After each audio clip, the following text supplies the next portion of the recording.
It's fun every weekend at 3 p.m. on GB News, the People's Channel, Britain's news channel.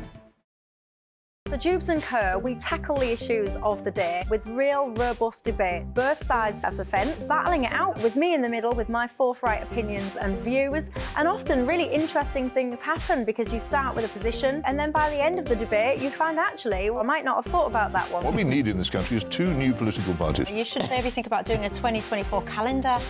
I'm Michelle Dewberry and I'm keeping you company right through until 7 o'clock this evening. GB News, the People's Channel, Britain's watching.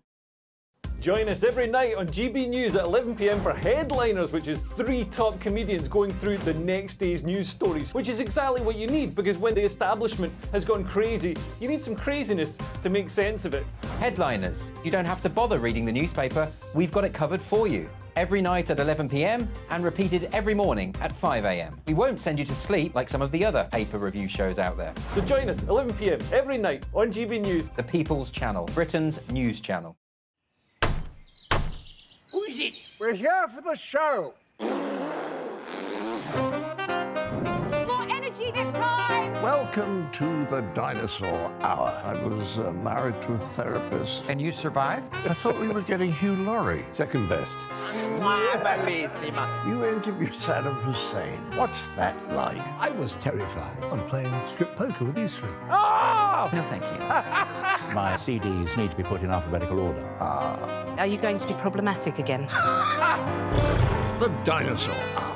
Sunday, the 29th of October at 9 on GB News.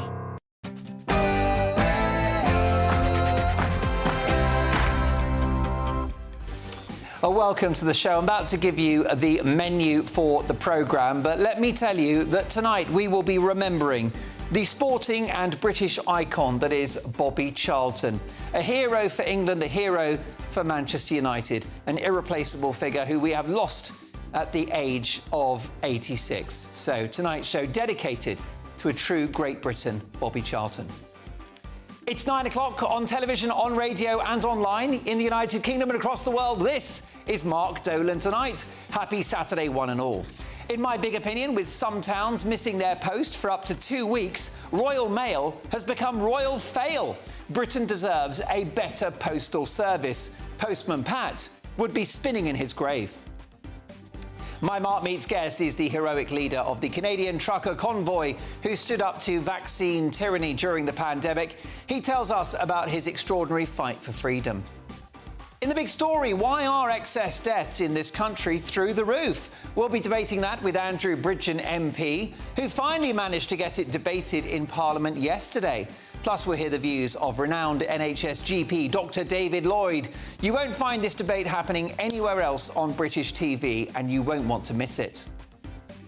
And in my Take at 10, legendary 4 weddings and a funeral writer Richard Curtis has apologised for his politically incorrect movies and the fat jokes that were in them. Remember the good old days when films were allowed to be funny? Plus, we will react to the very sad news of England and Manchester United legend Bobby Charlton's passing at the age of 86.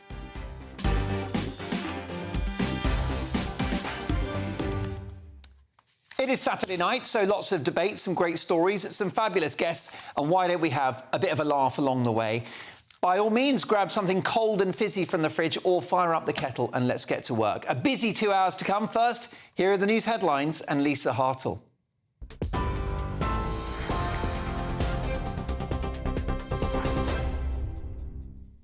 I'm Lisa Hartle in the GB Newsroom. The UK is calling on Israel to show military restraint with its war with Hamas. Addressing a peace summit in Egypt, the Foreign Secretary said he's spoken to the Israeli government about its duty to respect international law and the importance of preserving civilian lives. James Cleverly also told the conference efforts need to be made to prevent an escalation in violence. We have a duty to work together to prevent instability from engulfing the region and claiming yet more lives. We must work together to prevent the tragic situation in Gaza becoming a regional conflict, because that is exactly what Hamas wants. Trucks carrying humanitarian aid have now reached southern Gaza. It's after the Rafah crossing on the border with Egypt was opened for the first time in 2 weeks. Israel imposed a blockade preventing the delivery of food, water and fuel after the Hamas terror attack. Meanwhile, Israel's Prime Minister has vowed to continue to fight until all hostages being held by Hamas are freed. It's after 2 American citizens, Judith Raanan and her 17-year-old daughter Natalie, were released yesterday. Hamas says the decision was made on humanitarian grounds. It's believed more than 200 people are still being held by the terrorist group. Pro-Palestinian protests have been taking place in cities across the UK. They're calling for an end to the conflict in the Middle East and demanding the government stop supporting Israel's actions. Police estimate up to 100,000 people took part in a protest through central London. In Salford, a group marched to the BBC's Media City headquarters over the corporation's reporting of the Israel-Hamas conflict, and around 2,000 people also took to the streets in Belfast. Rallies were also held in Birmingham and Cardiff. In other news, tributes are being paid to Sir Bobby Charlton, who's died at the age of 86. He was a key member of England's World Cup winning team in 1966 and a club legend at Manchester United. His family said he passed away peacefully in the early hours of this morning. United players are wearing a black armband for tonight's game against Sheffield United. The Prince of Wales, who's president of the FA, called him a true great who will be remembered forever. The Environment Agency is warning floods are likely to continue near major rivers in England until Tuesday. Storm Babette is dumping heavy rain in parts of the East Midlands and South Yorkshire. Nottinghamshire County Council has declared a major incident with a severe flood warning in Derby. The City Council says it's experiencing the highest recorded water levels of the River Derwent, with roads flooded across the city. This is GB News across the UK on TV, in your car, on digital radio and on your smart speaker by saying play GB News. Now it's back to Mark.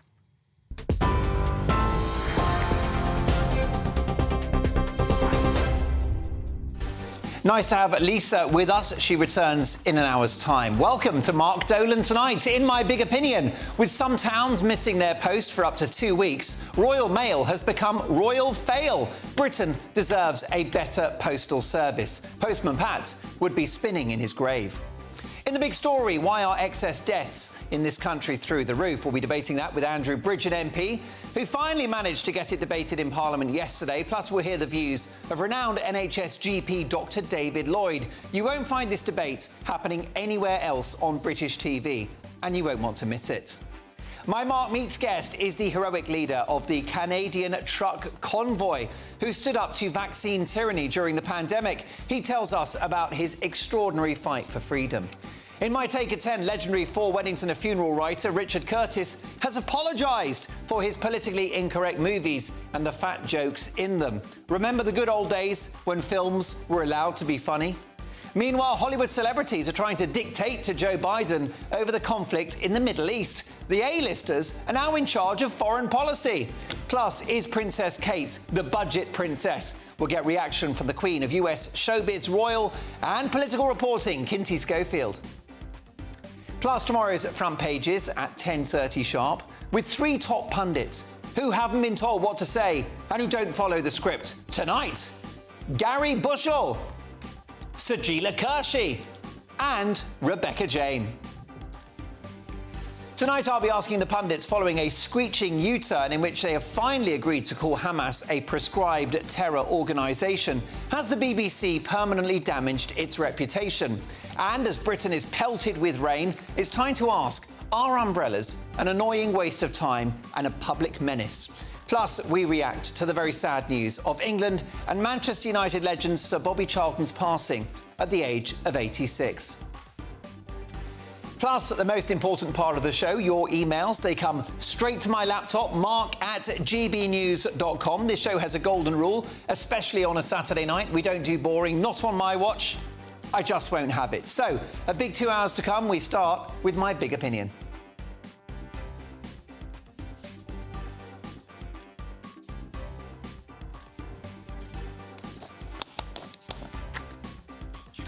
Kill the music, please, and we shall start the monologue. Kill the music bed if you can. I tell you what we'll do. I will remind you all about our email, by the way. Now, I do say that it's very important you get in touch, mark@gbnews.com, because Mark Dolan tonight is the home of diverse opinion. And we've got so many issues that we're going to debate tonight. That story about the BBC, they finally acknowledged Hamas as a prescribed terror group. But is the reputation damaged permanently? We'll debate that with my top pundits. Looking forward to discussing it, plus tomorrow's papers. And there'll be lots about Sir Bobby Charlton and much more. So I'm looking forward to that. And let me tell you that we also are going to be covering the issue of comedy and woke comedy. Poor old Richard Curtis, he's apologised for doing fat jokes, but they were funny 20 years ago. Why are they not funny now? OK, it's time for my big opinion. Postman Pat and his black and white cat.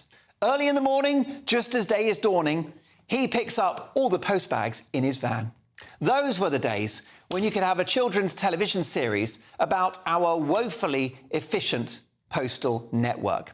Let me tell you, I love my postman. He wears shorts all year round, even in sub-zero temperatures, and he's got quite the most gorgeous knobbly knees. Legs so hairy, he would have a Yeti blushing.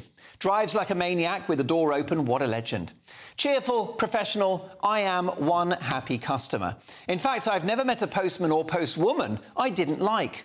It's hard work, early starts, you're on your feet all day, you ring the doorbell, people aren't in, you get berated for missing parcels. And of course, you face the daily threat of being eviscerated by a Chihuahua, Shih Tzu or Cocker Spaniel. I recently had a Shih Tzu up my leg and I can tell you, it was no fun. So I think the Royal Mail has an excellent workforce, but the management have right royally messed up the Royal Mail.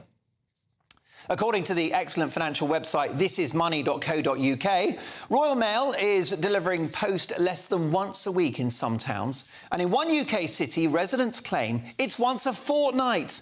Postal workers say delivery rounds have been axed and letters have piled up at sorting offices as they're told to prioritise the more lucrative tracked and signed-for deliveries. They've branded the situation diabolical and say they're facing an angry backlash on the doorstep. Too right they are. Ofcom has launched an investigation and has the power to punish Royal Mail for letting customers down. Now, I've got to say, whether it's the DVLA, the Passport Office, or now the Royal Mail, you do get the feeling the country is slightly falling apart. If you can't send a letter and be confident it will be there the next day, you have an infrastructure which is not fit for purpose.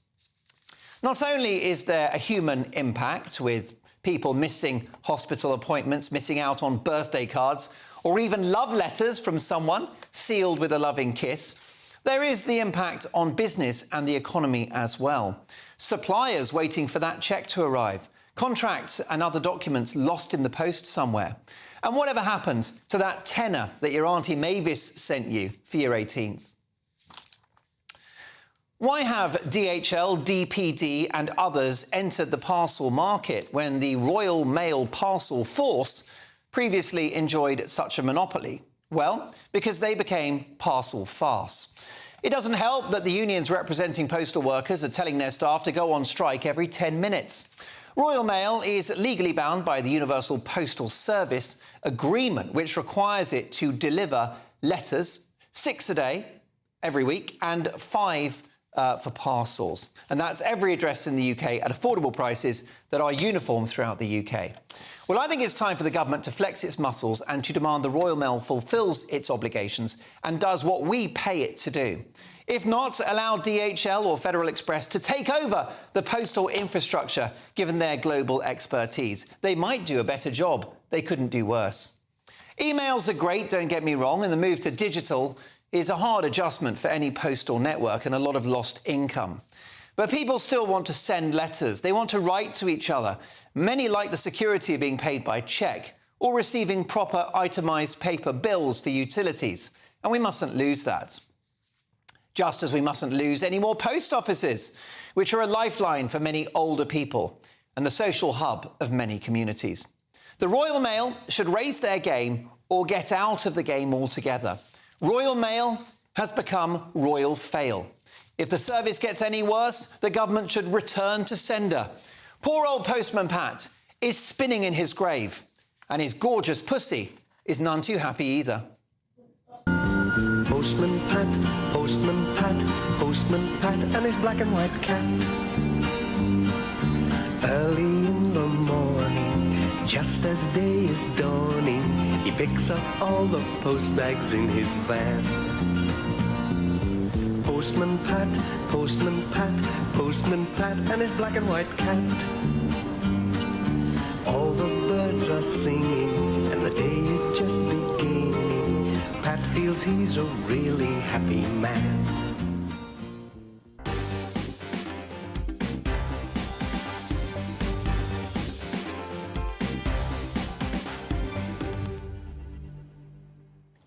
Any excuse to play that classic tune. Over to me, please, Josh. Thank you so much. OK, look, what do you think? Mark at gbnews.com. We'll get to your emails shortly. What is your experience of the postal service? Let's get the views now of my top pundits. Musician and journalist Gary Bushell, comedian and broadcaster Sajila Kershi, and the deputy leader of UKIP, Rebecca Jane. OK, folks, where do we start with this? Sajila. Oh, come on. Royal Mail is now Royal Fail. I know. If I was going to spend 85 pence on a first-class stamp, I want a first-class service. £1.25. Well, there you go. There you go. You've not sent a letter in a while, have you? Well, I haven't sent a letter for a while. I Googled what it cost and it said 85p. I've been misinformed. 2 price rises since then. Yeah, £1.20. Seriously, you want to get that on time, right? Yeah. £1.25? Yeah. That's 21.25. You're all sort of out of touch, not knowing about how much. Well, it doesn't matter. I still have an opinion on it. Well, at least 85p is too much. 85p is too much. But the point is, it's like what happened to people getting their mail on time. This is not acceptable. I mean, if this is apparently this has been going on for 7 years, so they've failed for 7 years to get post on time. I mean, even in a relationship, you know, after 7 years, you get the itch and you change something for the better. And I think that's what we've got to do. We've got to change things up. Sorry, Royal Mail, but I'm really disappointed. However, I do support their right to strike if they're not getting good service, because I had a paper round when I was a kid, and I used to get the dogs, like you're talking about the cocker spaniels up your leg and stuff. I used to get all that, so I used to dump them in the woods, and it was 50p an hour. If I could have gone strike, I would have striked them that, yeah. So I do think they've got treated badly, but I still think we should get our service when we ask for it. I'm still shocked by the news that Postman Pat's dead. When did that happen? Well, I think he's resting. He's in a retirement home. I mean, I'm old enough to remember when we had 2 deliveries every day. Every day. Yes. Morning for first class. Yes. Afternoon for second. It was reliable. And now the only thing you can rely on is the price of the stamps going up. Which is very fast. Gary, I don't like talking the country down, but you do get a feeling that this is a nation in decline. You know, the postal service doesn't work. You can't get a passport, driving licenses backlogged. Nothing works. And if you can drive, you're going to get hit by ULEZ and all the other nonsense. Yeah. A fine for the Blackwall Tunnel, now a toll for the Blackwall Tunnel. Where's that come from? Yeah, indeed. It's just money grasping. It is shocking. But my brother was a postman, although he called himself a mail escort. All of his mates, you're right, they were all hard-working people, It's the service itself that has gone wrong. OK. Very poor now. Now, I know people who've missed hospital appointments because the letters come late. I've known people who had cheques go missing in the post. I know people, I mean, it's just people in Bromley, which is down the road from me, they have to drive to the sorting office to get their own mail. They've been doing that for most of the year. Crazy. That hospital one, I can get vouch for that. I got a letter a week after I'd been to the appointment, because they send you a text. Yeah. And I got a letter saying that I had an appointment the last week, and I was like, well, it's a bit late. And Rebecca, the problem is, Rebecca Jane, that this turns people away from using the Royal Mail, and they'll go to DPD or DHL or someone else, or they'll use email. Yeah, so I've got 3 problems with this whole situation. 1, yes, it's all a load of rubbish. 2, you know, in contract law world, when you send a letter, it is believed to be received, so there are legal repercussions if people don't get them. And then third of all, not to be cynical, but I'm going to be cynical, I think it's another push towards this whole digital country that they want us to be living in. So you think it's deliberately bad because they want everything to go online? Is that what you're saying? I think that they're not looking to rescue it and provide the proper service because they just go, oh, well, let's just switch everybody to digital anyway. And that's going to be the future if we don't do something. Should the contracts be, I don't know, up for grabs every 5 years and go to a company that can actually deliver? Because I'm sure that some of these other companies would love the business, you know, because at the moment Royal Mail have the gig. Yeah, you know, because we look at how our government are handling a lot of different things in a lot of different industries, and they're all really poor, actually. And if they had competition, obviously Royal Mail and all the rest of it, then actually maybe they start to book their ideas up. Maybe. Doubtful. OK, well, listen, a Royal Mail spokesperson has said we have dedicated teams responsible for identifying delays at our delivery offices and taking immediate action. This includes extensive recruitment. 6,000 new postmen and women have been hired in the last 12 weeks and detailed plans to improve quality and provide a reliable service moving forward. Well, it can't come too soon.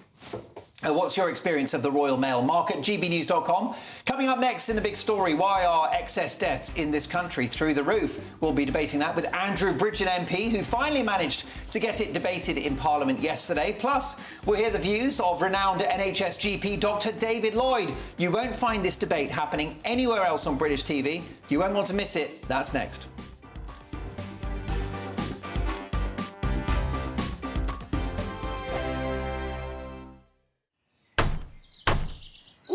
We're here for the show. More energy this time! Welcome to the Dinosaur Hour. I was married to a therapist. And you survived? I thought we were getting Hugh Laurie. Second best. You interviewed Saddam Hussein. What's that like? I was terrified. I'm playing strip poker with these three. Ah! No, thank you. My CDs need to be put in alphabetical order. Are you going to be problematic again? The Dinosaur Hour. Sunday, the 29th of October at 9 on GB News. What you get for breakfast is something that, if we do our jobs right, you will wake up to news that you didn't know the night before. It's a conversation. It's not just me and Eamon. We want to get to know you, and we want you to get to know us. From 6, it's Breakfast with Eamon and Isabel. Monday to Thursdays on GB News. Britain's news channel. People in Britain, they love free speech, but they also love fair play. I don't care if I'm speaking somebody from a trade union, from the Labour Party, somebody from the SNP. And I think the viewers like to see that actually we can challenge one another, but in a positive way. We think we ask the questions that people want to ask, and often we ask the questions that we wanted to ask in Parliament but never got the chance to ask. So join us every Saturday, 10 a.m. till noon on GB News, Britain's news channel. Nightmare commute. Kick it up a gear with me, Patrick Christie's, at drive time, 3 till 6 p.m, Monday to Friday on GB News Radio. You can listen online and on DAB+, on the smart speaker app and on the GB News app. And if you've got an Alexa, all you have to say is, Alexa, play GB News. We're also on TuneIn and the Radio Player apps. From the school run to rush hour, get revved up with me, Patrick Christie's, on GB News and GB News Radio. Tired of the usual focus-tested, pre-prepared Westminster runaround? Well, so am I. So you want higher taxes? Is your department to blame for this? Are you rethinking this policy? Every Sunday at 9:30, I'll be sitting down with those in power to get the truth about the issues affecting you. Let's be honest, we've known about the cost pressures of this project for years, not months. That's the Camilla Tominey Show, a politics show with personality. On GB News, the People's Channel, Britain's news channel. Join us every night on GB News at 11 p.m. for Headliners, which is 3 top comedians going through the next day's news stories, which is exactly what you need, because when the establishment has gone crazy, you need some craziness to make sense of it. Headliners. You don't have to bother reading the newspaper. We've got it covered for you. Every night at 11 p.m. and repeated every morning at 5 a.m. We won't send you to sleep like some of the other paper review shows out there. So join us 11 p.m. every night on GB News. The People's Channel, Britain's news channel.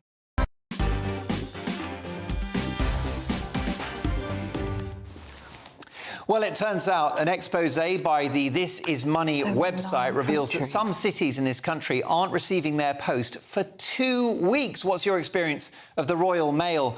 This from Brian. My Royal Mail in Accrington is quite literally first class. However, let's have a look. Snail mail is dying out, says Richard. Just like physical cash, you can't hold back the tide of progress or the march of technology. And Ralph says, Mark, I posted a birthday present to my grandson on a Monday afternoon. It arrived in Manchester on a Tuesday morning. Well, lucky you, Ralph. I'm pleased to hear it. I'll get to more of your emails shortly. It's time now for the big story. And the Reclaim Party MP, Andrew Bridgen, was finally granted a debate in the House of Commons on worryingly high excess deaths in this country in the aftermath of the pandemic. Here's what he told the House yesterday. Experienced more excess deaths since July 2021 than the whole of 2020. Unlike the pandemic, however, these deaths are not disproportionately of the old. In other words, the excessive deaths are striking down people in the prime of life. But no one seems to care. I fear history will not judge this House kindly. Worse still, in a country supposedly committed to free and frank exchange of views, it appears that no one cares that no one cares. Well, I care, Mr. Deputy Speaker, and I credit those members here in attendance today who also care. So why are excess deaths so high, and why is no one talking about it, least of all MPs? The chamber was all but empty yesterday, with only the likes of GBNews presenter Philip Davies in attendance. To debate this, I'm delighted to welcome Andrew Bridgen himself, as well as renowned NHS GP David Lloyd, Dr. David Lloyd, I should add. Now, Andrew, first of all, for the uninitiated, what does the expression excess deaths actually mean? Well, clearly, to define excess deaths, what you've got to do is estimate the number of deaths that were expected, and if you've got more than that, you've got an excess. There are various ways of measuring it, and the ONS, unfortunately, are using a method where they count in their baseline for their average the year of 2021. Obviously, there was nothing average about the deaths in 2021, and obviously, the higher you make your expected number, the less the excess. So there are different ways of calculating it, but every way you calculate it, there is an excess. And what I've identified is, with the help of scientists who've posed the questions, is that the ONS aren't actually reporting the correct weekly death figures, because a large number of deaths are actually being reported to coroners for investigation, quite rightly, but then those figures are never being incorporated into the weekly death figures, possibly not for years.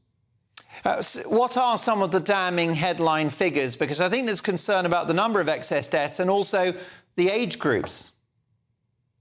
Well, it's ischemic heart disease and heart failure are the big excess death reasons, excess death mortality reasons, not only in the UK, but around the world, because this isn't just a UK problem. It's stretching across the developed world all the way around to Australia, who've got some shocking excess mortality figures, exactly the same as we have.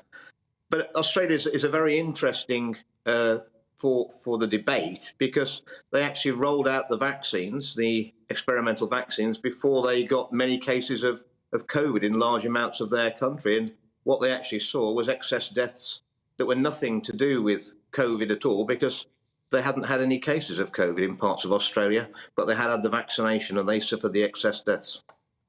Dr. David Lloyd, good to have you on the programme. Why do you think excess deaths are so high? Are you concerned?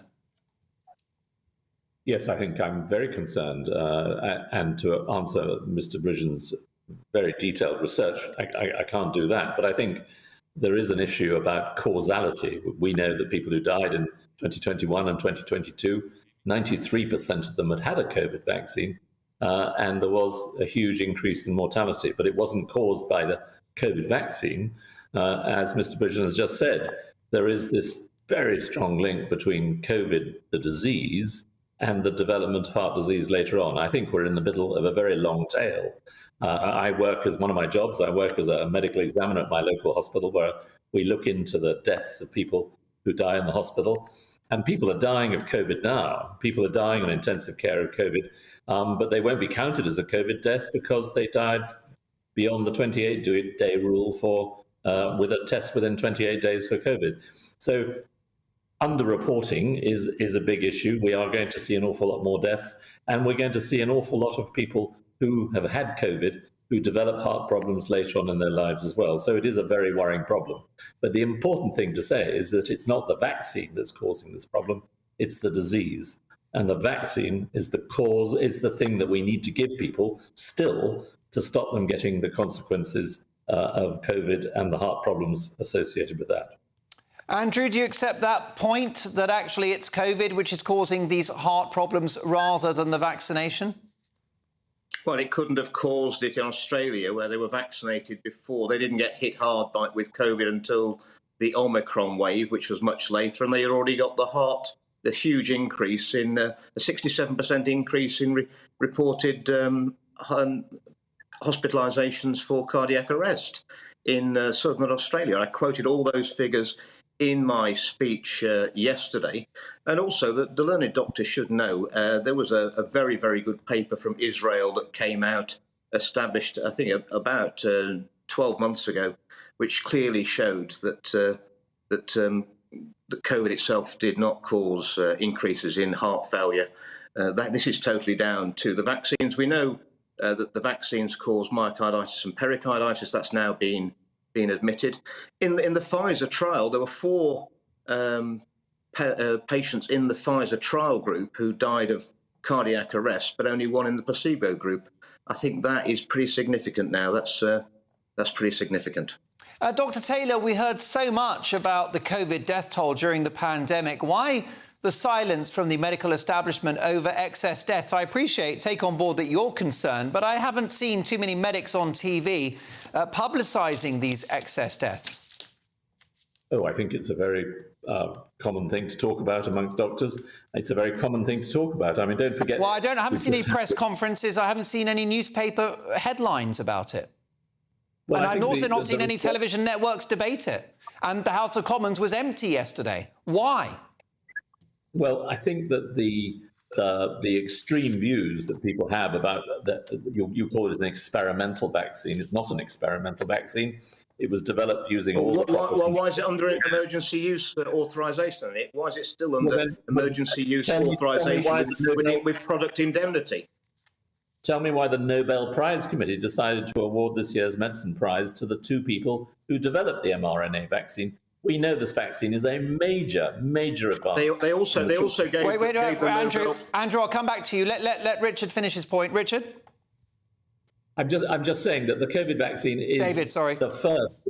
Sorry, I didn't answer to your name. The COVID vaccine is the first vaccine of a bunch of mRNA vaccines that are going to come in, which are going to be of fantastic benefit to the human race. We're now investigating whether mRNA vaccines can treat cancer, and there's a strong possibility that they will. So when people start to doubt the science, when people start to call it an experimental vaccine, that is detrimental to the development of medicine. The Nobel Prize Committee don't just award these things because on a whim. They do very detailed research.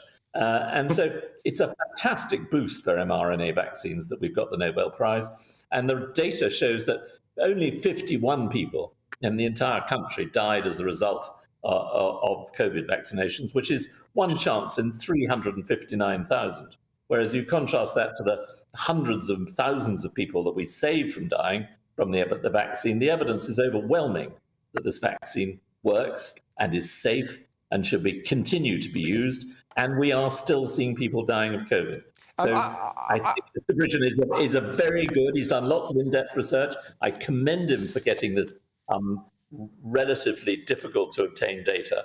But the mainstream medical profession strongly believe that the benefits of COVID vaccines far outweigh the risks when we're dealing with such a deadly disease. David, I'm just going to be a final question to you before I come back to Andrew. I've got no doubt that the vaccine must have been very helpful for those who risked hospitalisation or serious illness. But given that the vaccine neither stopped transmission or prevented you from getting COVID, why did we vaccinate healthy people at low risk, particularly children? Well, I think you've hit on a very interesting point, and I'm afraid I'm not an epidemiologist. And as you say, although there is some weak data suggests that it does prevent transmission a little bit, it's not actually designed for that. As you say, it's designed to prevent hospitalization and death. So yes, I think that there needs to be some big talks about who should get it. And as you know, this round of vaccination we're doing at the moment is only for the at-risk population. It's not for children. Andrew, an empty House of Commons yesterday. Why? Well, I'd just like to come back on the point about the Nobel Prize Committee. There's a lot of politics and money involved in the Nobel Prizes, and I would remind your viewers that they did give a Nobel Prize for medicine to the man who invented frontal lobotomy. I'm not sure that the learned doctor was on a stick, or that was a very well-deserved accolade. There was there's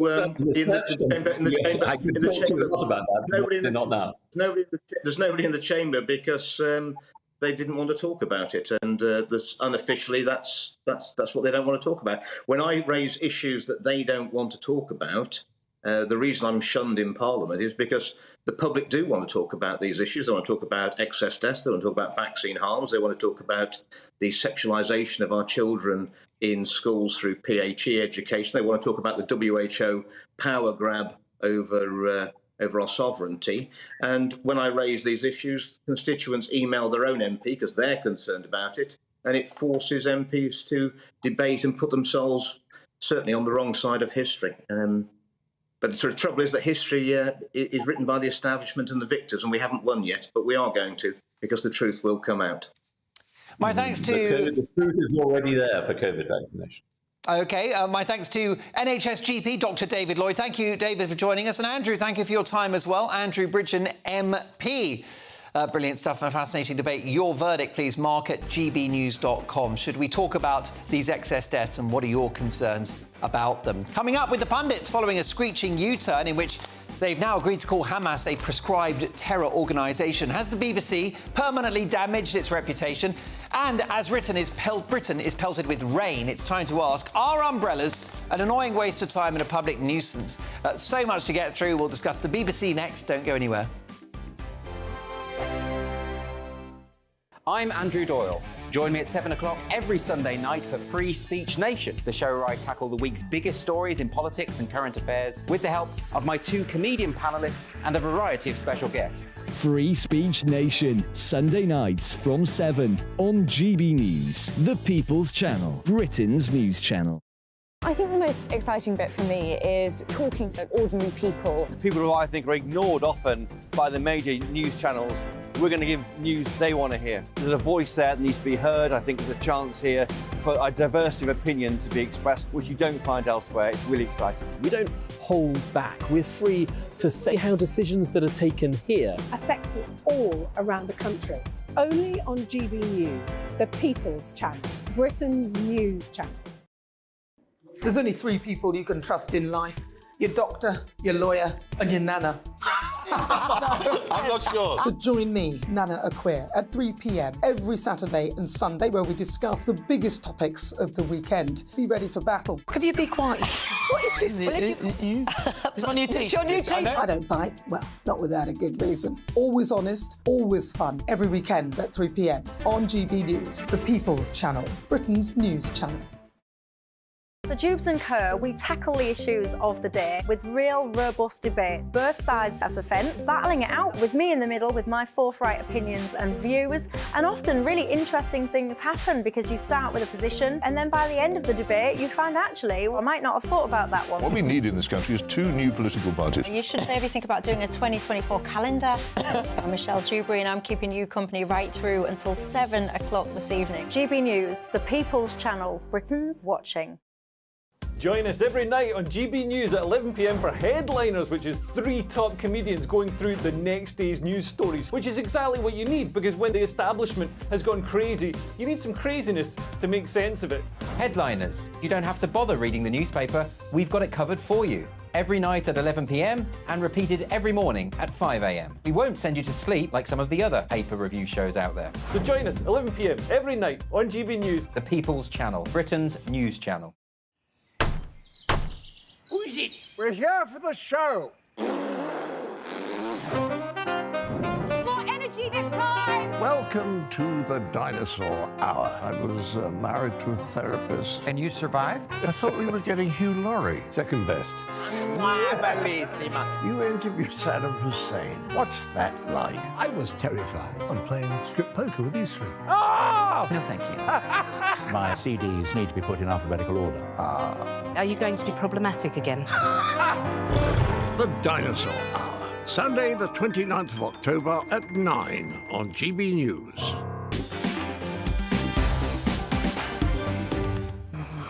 In a screeching U-turn that would have a Top Gear presenter blushing, the BBC has stopped automatically describing Hamas as militants after complaints by Jewish leaders about the broadcaster's coverage. The BBC announced yesterday that they will now describe Hamas as a group prescribed as a terror organisation by the UK government and others. Bit of a mouthful, but we got there in the end. But following this row in which the national state broadcaster struggled to use the word terrorist about a group who have raped women, kidnapped children and beheaded babies, has the BBC permanently damaged its reputation? Sajila. I don't know, because I was thinking about this and thinking, why would the BBC not call them out as being terrorists? I was thinking, well, maybe I don't understand the word terrorism, right? So I Googled it. And terrorism is a calculated use of violence to create a general climate of fear in the population and thereby bring about a particular political objective, says the dictionary, right? But it also then goes on to say about militant, which is what they have been calling them, is a person who uses or is willing to use force and strong pressure to achieve their aims, especially to achieve social or political change. I don't know if there's much difference in there, but both, it doesn't matter what it was, what they did was appalling and quite hideous. And then I thought, well, why would the BBC not use, like, if it makes the Jewish community feel happier, why not use that word? Why are you still hanging on to it? And then I thought, OK, well, who's said that Hamas are a terrorist organisation? I didn't know that only 9 countries, including the UK and US, consider them a terrorist organisation. That was an interesting thing. And I wondered if it was because BBC World Services and they're worried about offending, you know, the other people. So I was just trying to find a different way of looking at this rather than they're wrong, they're right, you know. But, Gary, you've written about TV, bushel on the box for many years. This is not a good look for the state broadcaster, is it? No, and I don't. You talk about squandering their reputation. I think they did that years ago. I really don't understand the problem. You know, if you, as you've said already, like, you have a group of armed men attack an unarmed music festival, teenagers and young people, kill them, kidnap them, butcher babies, rape women. To call them militants is an insult. A militant is a man who stands on the picket line and wants better money more money in his pocket. These people are bastards. They're war criminals, if you want it more precisely. And I really don't understand how you can even try and equate them with the Israeli Defence Force or whatever, because it's not like and like. It really isn't like and like. Yeah, I mean, Rebecca Jane, the BBC would argue they were following protocol over many years. OK, I can tell you exactly why the BBC went down this route. It's because all they want to do is appease the woke nonsense and they're absolutely spineless. That's what it's all about. Everything that they do is to appease this woke culture that unfolds in front of our very eyes, and they are always too scared to death to actually just call out the truth. You're absolutely right, Gary. They ruined themselves years ago, absolutely years ago. And if we couldn't have lost much more respect for them, this was the icing on the cake. I mean, the BBC would argue they have millions of listeners to their radio channels. They've got millions of viewers for BBC One, BBC Two, all the rest of it. But are you suggesting that millions of Muslims believe that these people speak for them? Because I don't think they do. They don't, and I think that's where we're going wrong. I think it's a really dangerous thing we've set ourselves, where because something happens in a region, we've got to call it a religion, right? So I don't think we should tar. Israel has got a long record of human rights abuses. You know, they've been called, like, it's been called out as being apartheid on what the Palestinians have been going through. So, you know, there's a reason why we've got to this place today. I'm not saying that it's excusing it, but I'm just saying there is. But to say that all Jewish people think the same, that's a nonsense. They don't think the same. It's Israel, just like anyone can criticise the UK government. And similarly, Hamas don't stand for all Muslims. They don't stand for all Palestinians. And I think that's where we're really going. And it's been quite scary watching TV, every channel I turn to, and the propaganda that we're hearing, and also people's nasty little opinions that they're hiding that come to the surface. You know, I've seen some interviews here recently with yourself, Mark, you know, where they said, like the BBC reporters who must go home and they must think about these things with their family members, and they must think these things, so therefore they're bringing it into the workplace. I don't agree. I don't buy that. I think we've got to stop calling it like groups and saying that all Muslims stand for Hamas or all Jewish people stand for Israel policies. Having said that, there's a distinct difference, I think, between there's one country in that region where you have freedom of religion, elected democracy, you have gay rights, women's rights, and that is Israel. Nowhere. There was a sign on television, I saw it the other night on the Bill Maher show. There was a group in America who held up a sign saying, "Queers for Palestine." Yeah. And I thought, well, if you are gay, try going to Hamas and seeing how they react. But you're doing the same thing now, though, Gary. You're doing the same thing now, like saying, try going to Hamas. Hamas is separate from Palestine. Oh, absolutely. Well, absolutely. But in this case, it's them that's setting the pace. Yeah. And it's deliberately setting the pace, isn't it? Well, look, how do we cheer ourselves up? We talk about the weather. And it is definitely autumn, with most of the UK drenched in rain showers today, which has inspired the Telegraph newspaper to write a short history of the umbrella. Apparently, it was invented 3,000 years ago, but its design was perfected in the 1850s and hasn't changed much since then. But this device divides opinion, with many people ever reliant on the umbrella at the first sign of rain, with others finding them a public nuisance and unreliable. Even I got embroiled in the debate. Here's a clip from my surprisingly popular self-improvement podcast, The Mark Dolan Way, on the controversial subject of umbrellas. I'm against umbrellas. I think they are evil. First of all, you just lose them, they break, they're clunky. What do you do with an umbrella once it's wet and you want to put it down? Welcome to hell. I'm against umbrellas. I consider them to be a bad thing.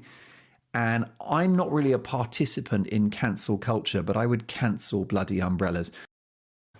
Not pulling my punches. The Mark Dolan Way, available on all good podcast platforms or to watch on YouTube. So should these hellish devices be chucked into the dustbin of history? Are you an umbrellas person? I'm concerned at how passionate you are I'm about furious your dislike with of umbrellas. I'm furious with umbrellas. Come on.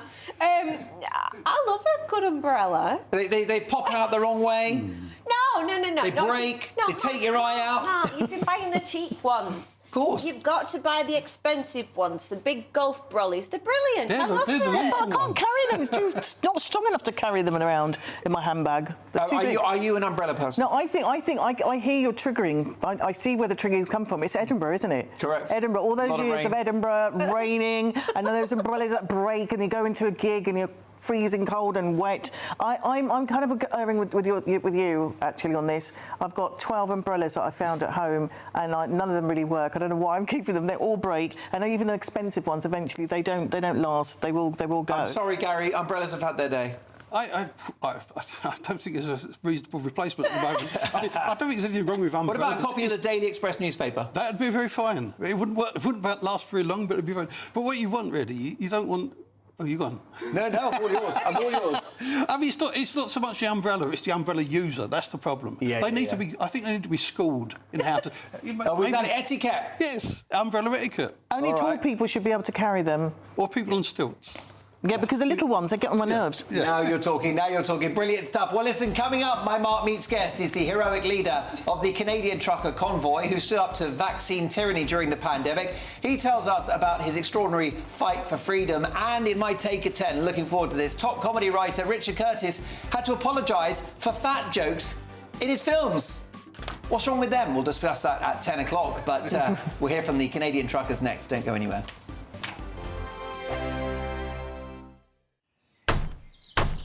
Who is it? We're here for the show. More energy this time! Welcome to the Dinosaur Hour. I was married to a therapist. And you survived? I thought we were getting Hugh Laurie. Second best. You interviewed Saddam Hussein. What's that like? I was terrified. I'm playing strip poker with these three. Oh! No, thank you. My CDs need to be put in alphabetical order. Are you going to be problematic again? The Dinosaur Hour. Sunday, the 29th of October at 9 on GBNews. Tired of the usual focus-tested, pre-prepared Westminster runaround? Well, so am I. So you want higher taxes? Is your department to blame for this? Are you rethinking this policy? Every Sunday at 9:30, I'll be sitting down with those in power to get the truth about the issues affecting you. Let's be honest, we've known about the cost pressures of this project for years, not months. That's the Camilla Tominey Show, a politics show with personality. On GB News, the People's Channel, Britain's news channel. Join me, Patrick Christie's, Monday to Friday, 3 till 6. We tackle the day's news agenda like you've never seen before. It's high tempo, high octane, the most controversial topics, and the best guests. You will not be able to take your eyes and ears off it. I'm not afraid to ask the questions that you really want answered. 3 till 6 p.m, Monday to Friday on GB News, the People's Channel, Britain's news channel. Now then, Lee Anderson here. Join me on GB News on my show, The Real World, every Friday at 7 p.m. I'm not eating bloody cat. Are you Delicious. mental? Open your mouth. OK, here comes a train. Reminds me of the scene in Singing in the Rain. Adam, is that a good one? Whoa! Join me at 7 on GB News, Britain's news channel. I'm Andrew Doyle. Join me at 7 o'clock every Sunday night for Free Speech Nation, the show where I tackle the week's biggest stories in politics and current affairs with the help of my 2 comedian panellists and a variety of special guests. Free Speech Nation, Sunday nights from 7 on GB News, the People's Channel, Britain's news channel. GB News, unlike other broadcasters, isn't obsessed with the London-Westminster bubble. We think there's a nation beyond the M25, and that's why we talk about the issues that matter across the land. Join me on State of the Nation, 8 to 9 o'clock, Monday to Thursday, on GB News. Daisy's listening, and you should too. I think the most exciting bit for me is talking to ordinary people. People who I think are ignored often by the major news channels.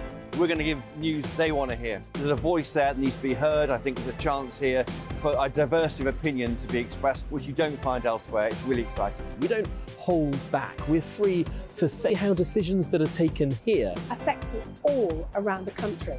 Only on GB News, the People's Channel, Britain's news channel.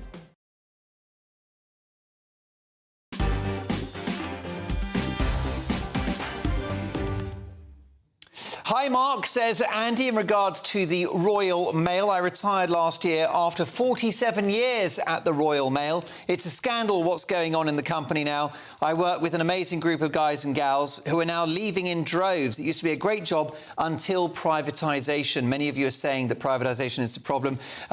Lorraine in Blackpool says, Mark, last week we had to accept a parcel from our postman after just relieving himself. Charming. More of your emails shortly. Lots more to come, but it is time now for Mark Meets.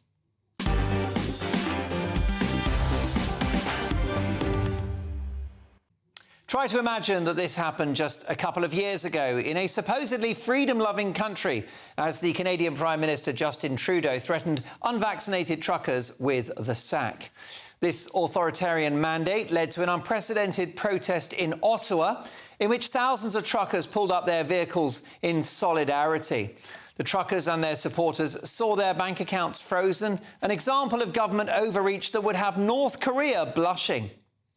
Bizarrely, the truckers were labelled misogynist and racist, even though the truckers came from a diverse background. Explain that one. It strikes me as the moment that Canada lost its mind and represented the worst excesses of the West's response to COVID. Well, it's all been recounted in a stunning new book by the heroic leader of the convoy. The book is called Honking for Freedom, the Trucker Convoy That Gave Us Hope. And it's available at honkingforfreedom.com. And its author, Benjamin J. Dichter, joins me now. Benjamin, welcome to Mark Dolan tonight. What inspired the idea of the convoy? Well, it was this authoritarian creep that had been going on for some time in Canada. And by the way, it wasn't just Trudeau. It was also on the provincial level with the Conservative representatives as well. So the government in its totality had abandoned us and abandoned the basic rights of, any sort of British democracy where we have the right of freedom of movement. And we had to do something. And by the way, many of us were vaccinated. I'm vaccinated. A number of the people that organized it with me were vaccinated. It wasn't just about that. It was about all our rights being stripped. And ironically, it ended with the government's locking down not just our bank accounts, but our credit cards, lines of credits, corporate account, absolutely everything. And then you saw that copied and pasted in other jurisdictions like Brazil. So this is getting increasingly concerning. Yes. Did it surprise you that this level of government control could happen in Canada? I think it did. I've been a Bitcoiner for many years, and this was actually the case for Bitcoin, which I describe in 2 chapters of the book. Of the $23 million that we raised in donations, that was the only money that was not censored and we were able to distribute it to the truckers.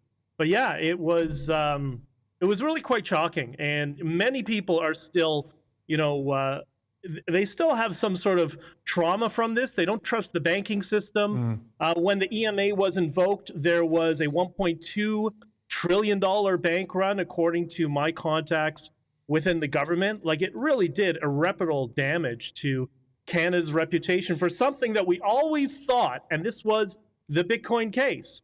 We always said, this is for when it happens somewhere else, in the third world. But it happened here. It was absolutely crazy. How much did the truckers personally suffer in order to make a stand? A lot. 39 trucking companies lost their licenses to operate. Many independent operators lost their trucks. We now have a $450 million class action lawsuit levied against us by some small businesses tied to the Trudeau government. And that's just lawfare. We don't even know if it'll be certified. But, the process is the punishment. But you know what? It was worth it, because I was just in the UK a couple of weeks ago. We missed each other. But in the UK, when I go to the United States all the time, everywhere I go, people tell me, you know what? It's because of your protests there and the 33 other protests around the world that we're all free and not wearing masks anymore. So it was worth it. It was a sacrifice. I'm glad we did. Most definitely, the trucker protest was a bellwether for freedom across the world and across the West. What is the legacy of the trucker convoy? I mean, has Canada changed as a result? I think change it takes time. We often overestimate change in the short term and underestimate change over the long term. And I think this is going to be a generational process. But I think what's happened, and I know from my friends in the Conservatives, because I had run for Parliament in the past, so I know everybody in the parties.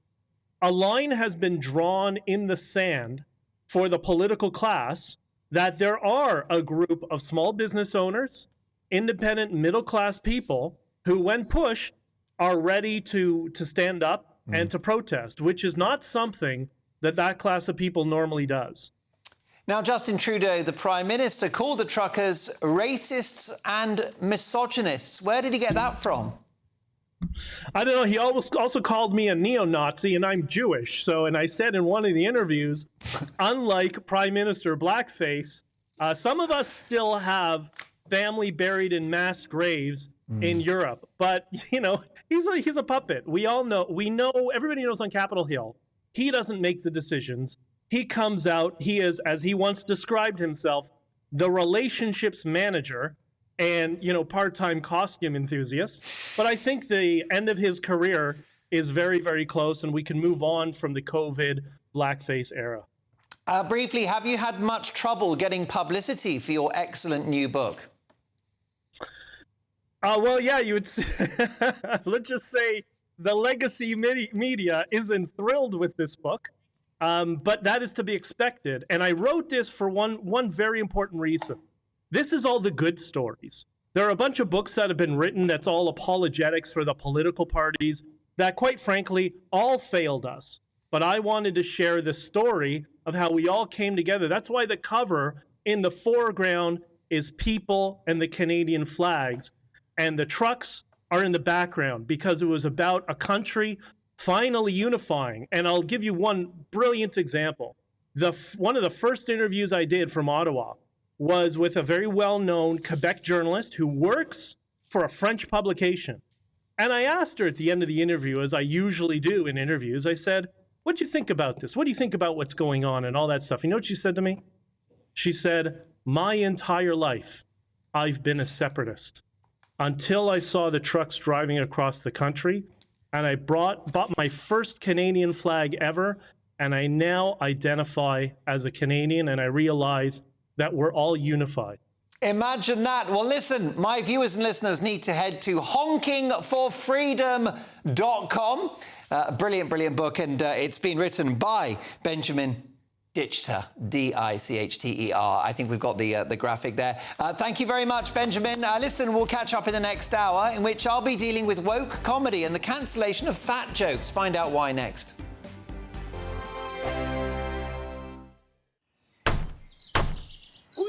We're here for the show. More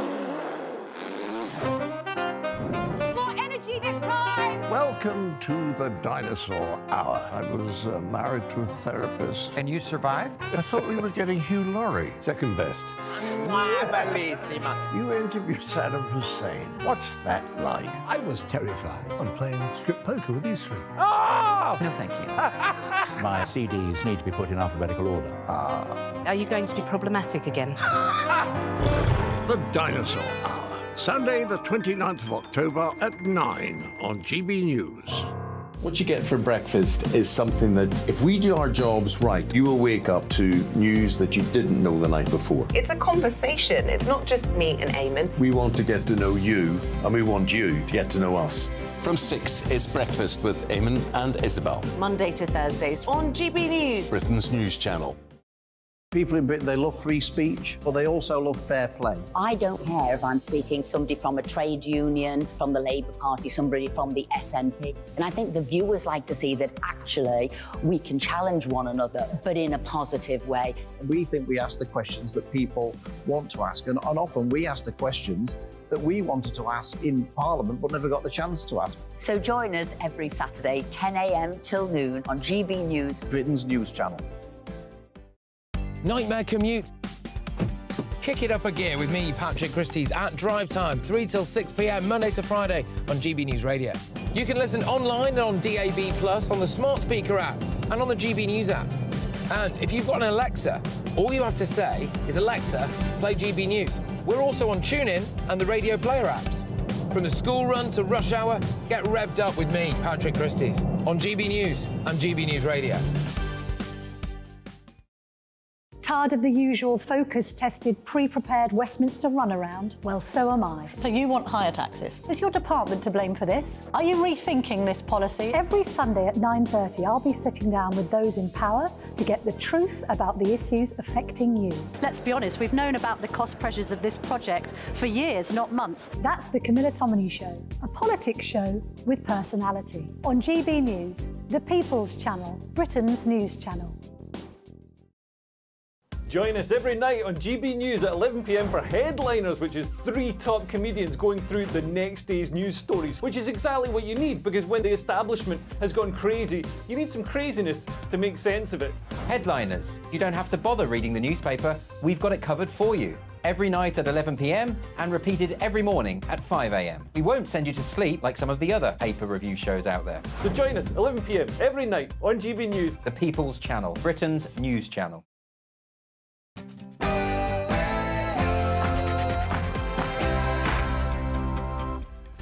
It's 10 o'clock on television, on radio and online in the United Kingdom and across the world. This is Mark Dolan Tonight. In My Take at 10, legendary 4 Weddings and a Funeral writer Richard Curtis has apologised for his politically incorrect movies and the fat jokes in them. Remember the good old days when films were allowed to be funny?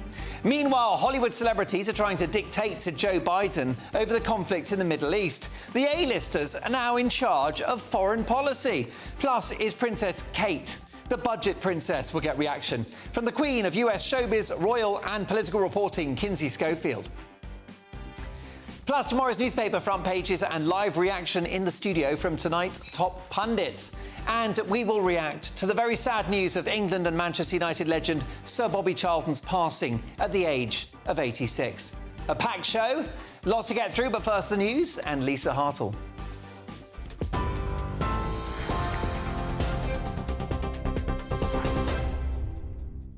I'm Lisa Hartle in the GB Newsroom. The UK is calling on Israel to show military restraint in its war with Hamas. Addressing a peace summit in Egypt, the Foreign Secretary said he's spoken to the Israeli government about its duty to respect international law and the importance of preserving civilian lives. James Cleverly also told the conference efforts need to be made to prevent an escalation in violence. We have a duty to work together to prevent instability from engulfing the region and claiming yet more lives.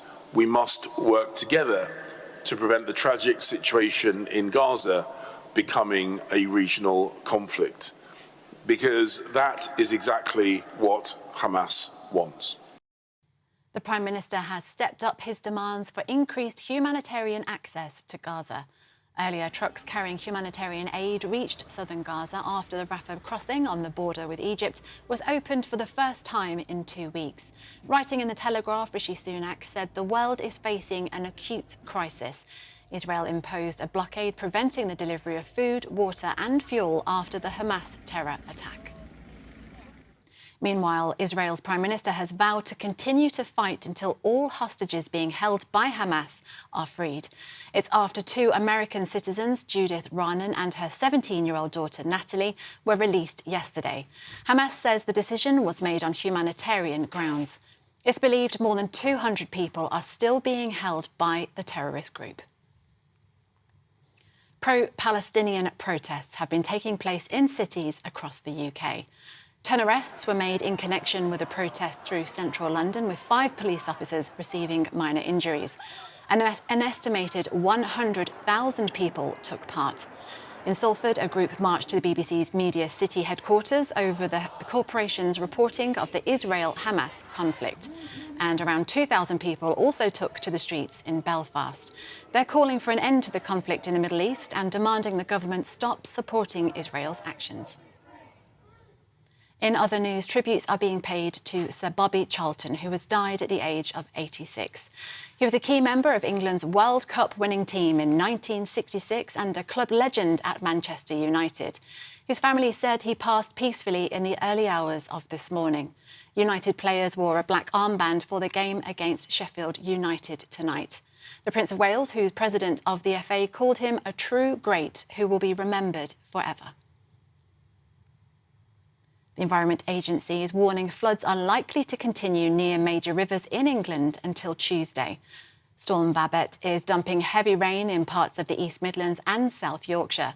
Nottinghamshire County Council has declared a major incident with a severe flood warning in Derby.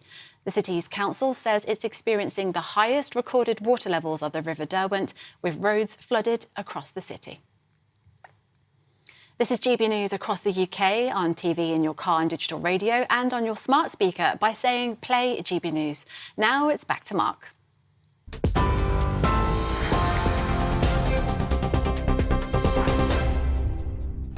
My thanks to Lisa Hartle, who returns in an hour's time. Welcome to Mark Dolan tonight. Happy Saturday, one and all. I hope you're having a good weekend. Did you get caught in a rain shower? I know I did. Wreaked havoc with my hair. Anyway, Hollywood celebrities are trying to dictate to Joe Biden over the conflict in the Middle East. The A-listers are now in charge of foreign policy, it seems. Plus, is Princess Kate the budget princess? We'll get reaction from the Queen of US showbiz, royal and political reporting, Kinsey Schofield. Plus, tomorrow's newspaper front pages and live reaction in the studio from tonight's top pundits. Musician and journalist Gary Bushell, comedian and broadcaster Sajila Kershi, and the Deputy Leader of UKIP, Rebecca Jane. What a quality panel they are. They'll be nominating their headline heroes and back page zeros of the day. Plus, we will react to the very sad news of England and Manchester United legend Sir Bobby Charlton's passing at the age of 86. We'll speak to Sir Alex Ferguson's biographer, Michael Crick. So lots to get through. A busy hour to come. First, my take at 10.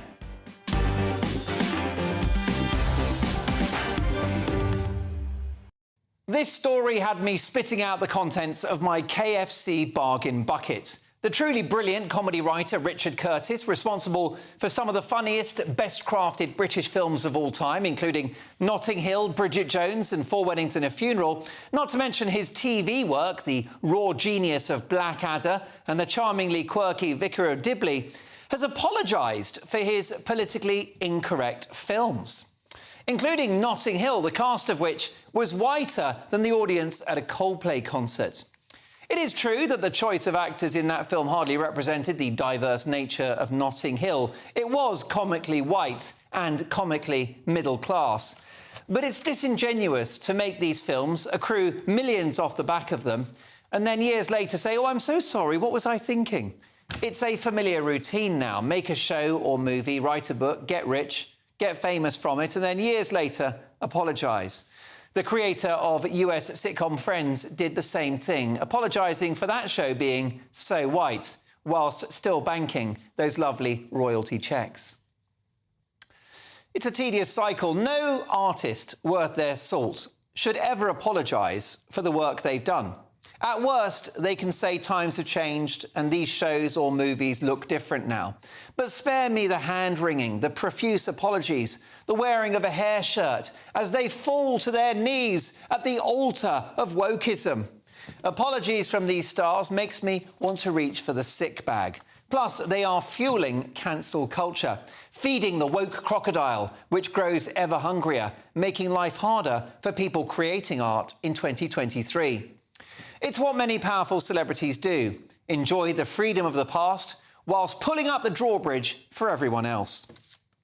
The BBC have more or less cancelled Little Britain and Come Fly With Me for not aligning with current values. The Beeb have made a lot of money from Little Britain. Are they going to give it back? I won't hold my breath. Richard Curtis has also been lambasted by his own daughter at the middle-class mecca of the Cheltenham Literature Festival, no less, for the fat jokes that he made in his films. Now, I don't know how many hit movies, I should say, his daughter is responsible for, but I'd suggest that the success of films like Four Weddings and Notting Hill would imply that the public don't have a problem with their content, including the many thousands who are still streaming these movies online, including, no doubt, many British people of colour enjoying the outrageously white Notting Hill because, well, it's a funny old world out there. So, to the fat jokes. One of the offending lines was that Bridget Jones had an arse bigger than Brazil. That's funny. Get over yourself. But of course, this new generation of joyless, permanently offended thought police want to suck out all of the comedy from the world. They hate laughter. What's wrong with fat jokes? It's not like a disability which is beyond your control. Are the chubsters and their over-reliance on the delicious fare of Ronald McDonald the latest protected class? I'll be honest, I was a bit of a porker myself before cutting the carbs, but you could tease my dad bod all day long. Now, I've got a background in television comedy myself, and I presented the wildly politically incorrect and highly popular Channel 4 hidden camera show Balls of Steel. Will I be apologising for Balls of Steel? Absolutely not. If Channel 4 want to bring it back, let's talk. I think they should. There's a growing gap now between what the public find funny and what they're actually allowed to see on TV and in movies. That's why Ricky Gervais's naughty, un-PC live shows are so much more popular than regular telly. Do you think a woke comedy TV show would be funny and successful? With no jokes about protected groups or anyone that's overweight? Fat chance. Now, where's that bargain bucket? Delicious.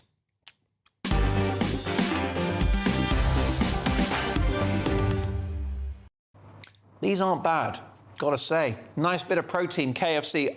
Other chicken providers are available.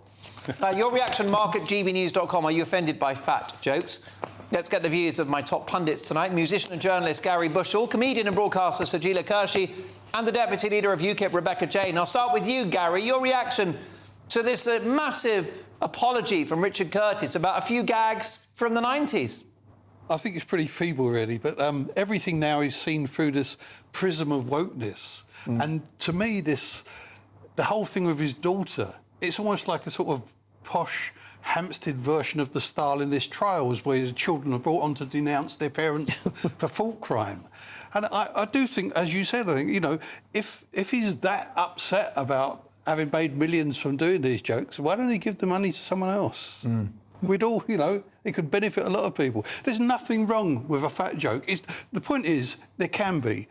The point is, what matters is the joke funny? That's the only thing that matters. You shouldn't have all these ridiculous, can't say this, can't say that, which is what the world's become now. You can't, you know, what matters is it a funny joke? And to a lot of people, lots of people love those shows. But it's fun. I noticed that a year ago, almost to this day, he apologised for Notting Hill too. Yeah, you just wonder, don't you? What do you think of for these Love apologies? Actually. He apologised for Love Actually too. You know, it was like Was that it? He's a serial apologiser for it. Well, that's it. And the problem is, Rebecca, that if you apologise, you are feeding the woke crocodile that gets ever hungrier. Yeah, I mean, it is true. We have become a nation that's obsessed with apologies.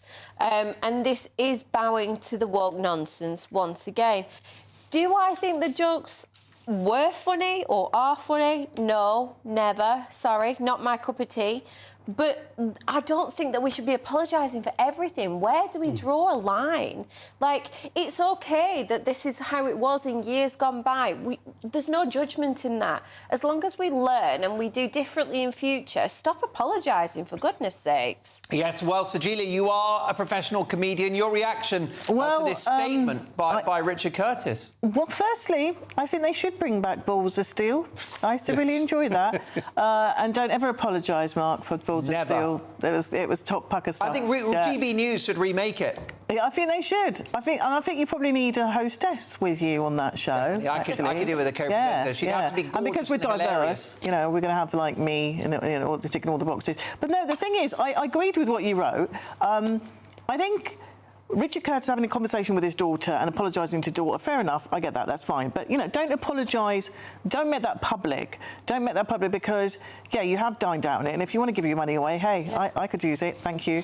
I'd love to go to a fat farm, and have some carrots to eat or something for very, very expensive money. But the point is, it's apologising for the past, and I think even editing stuff in the past to make it more sanitised for the new sort of precious lovies like that we've got out there now. I think it's really a dangerous ground because what we're doing is we're erasing history, and that is what we were like then. And actually, he wasn't fat shaming. I think in Love Actually, he just says, "Oh, she's chubby because somebody describes Martin McCutcheon as chubby," and he says it in an affectionate way. In Bridget Jones's Diary, she's actually the one that's actually obsessed with her own weight, and that was part of the thing. It's like, I'm never going to be, too thin enough, and I'm never going to be pretty enough. And neither of these women were actually fat, by the way. You know, if you really had an issue around it, you'd actually have got a bigger woman. Again, hello, I can feel that part too. But yeah, I mean, I just think, going back, historically changing things, I've never been a fan of this. I don't know what we're achieving from it. We're just sanitising people. That is the way it was. Hey, Richard, why don't you just make new films and you can make them the way that you want to make them, that you don't feel is offending your daughter, but there is a bigger public out there that did enjoy your work, including me. Well, definitely. And look, I think that Richard Curtis is an absolute genius. I'm his #1 fan. I don't think he should have to apologise. But, Gary, this is the shape of things to come. And we've seen a lot of people. We've seen the guy from Beau Selector, Lee Francis, apologise for his characters. I understand that one of the actors in The In-Betweeners has said it hasn't aged well. But they were happy to take the money at the time and the fame and the glory. But now they want to pull up the drawbridge for everyone else. It's a modern disease, isn't it? It's an obsession, really. I find it very depressing. I mean, this whole backlash against comedians and comedians being cancelled obviously started with Benny Hill, who was one of the loveliest men you could ever meet, and was so going out of his way not to be offensive, and was so misinterpreted deliberately by other people. And I just think it's time to really stop this happening. It's time to say, all that matters with comedy is it funny?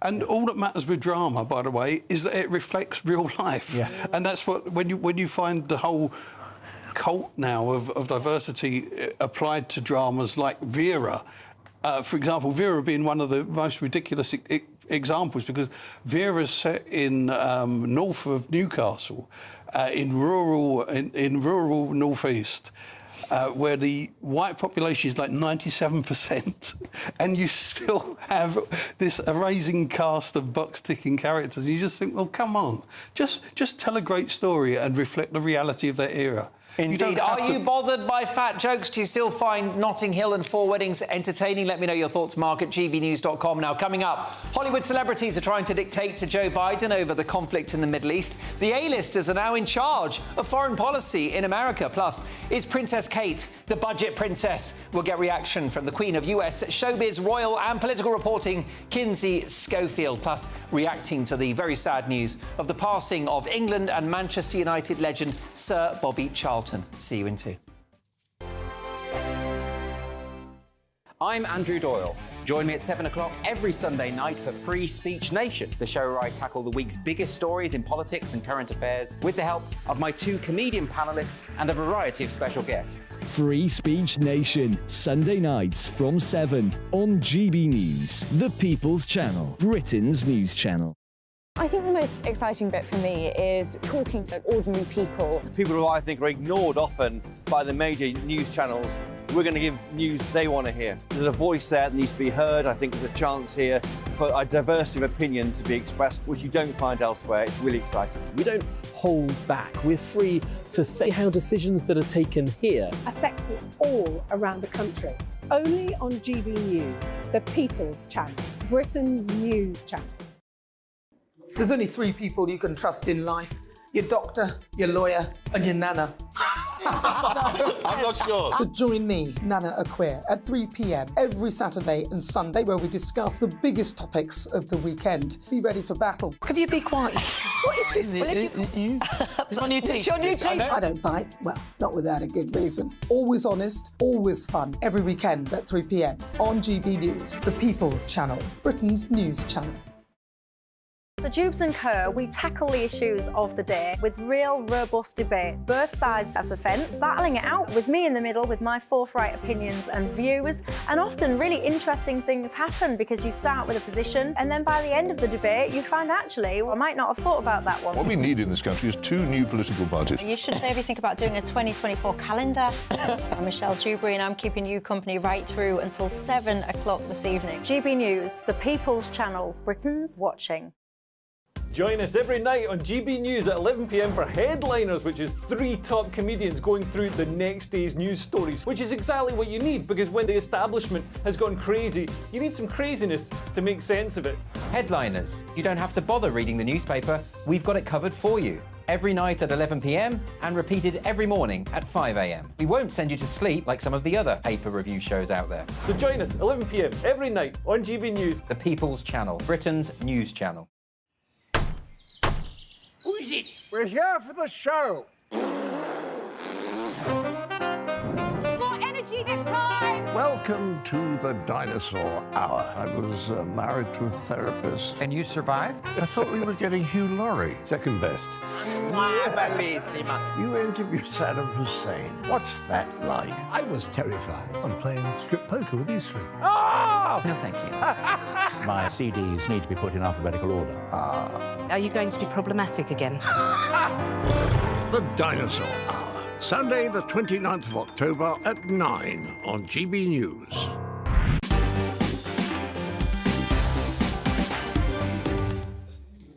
Let me tell you that we had a massive debate at 9 o'clock in The Big Opinion about the Royal Mail, which I think has become the Royal Fail. There are some cities in this country that are waiting 2 weeks for a letter to be delivered. A first-class postage stamp is now £1.25. Many of you want your money back. Well, a big reaction on email, mark@gbnews.com. This from Mark, who says, Mark, I worked at Sheffield sorting office for 17 years. Managers stealing diesel to fill their own cars, staff thieving from envelopes, managers hiding cages of mail and changing delivery dates so they can reach targets. The list goes on. Valerie says, Mark, what post? I'm lucky if I get it once a week. Appalling service. Jennifer, hi Mark. When my new credit card didn't turn up after a month, I called the provider and asked for a replacement. Both cards eventually turned up on the same day. And last but not least for now, this is a very, very concerning one from Anton, the real-world consequences of bad mail.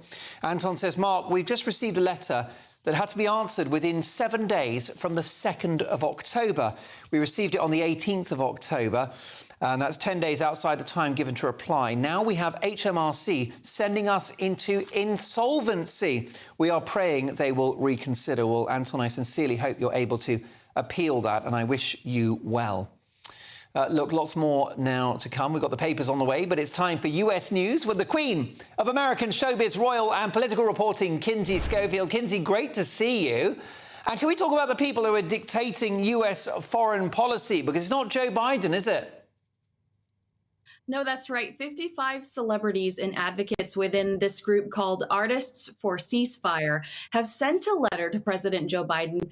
Mark, they're demanding a ceasefire in Gaza and Israel. And it reads in part, we urge our administration and all world leaders to honor all of the lives in the Holy Land and call and facilitate without delay, call for and facilitate without delay. The celebrities participating in this are Alyssa Milano, who I don't know if you remember this, but when we were all being mandated to wear masks, she was celebrating it, had a crocheted mask on her face. And we were like, somebody's got to tell you that's not the way these masks work.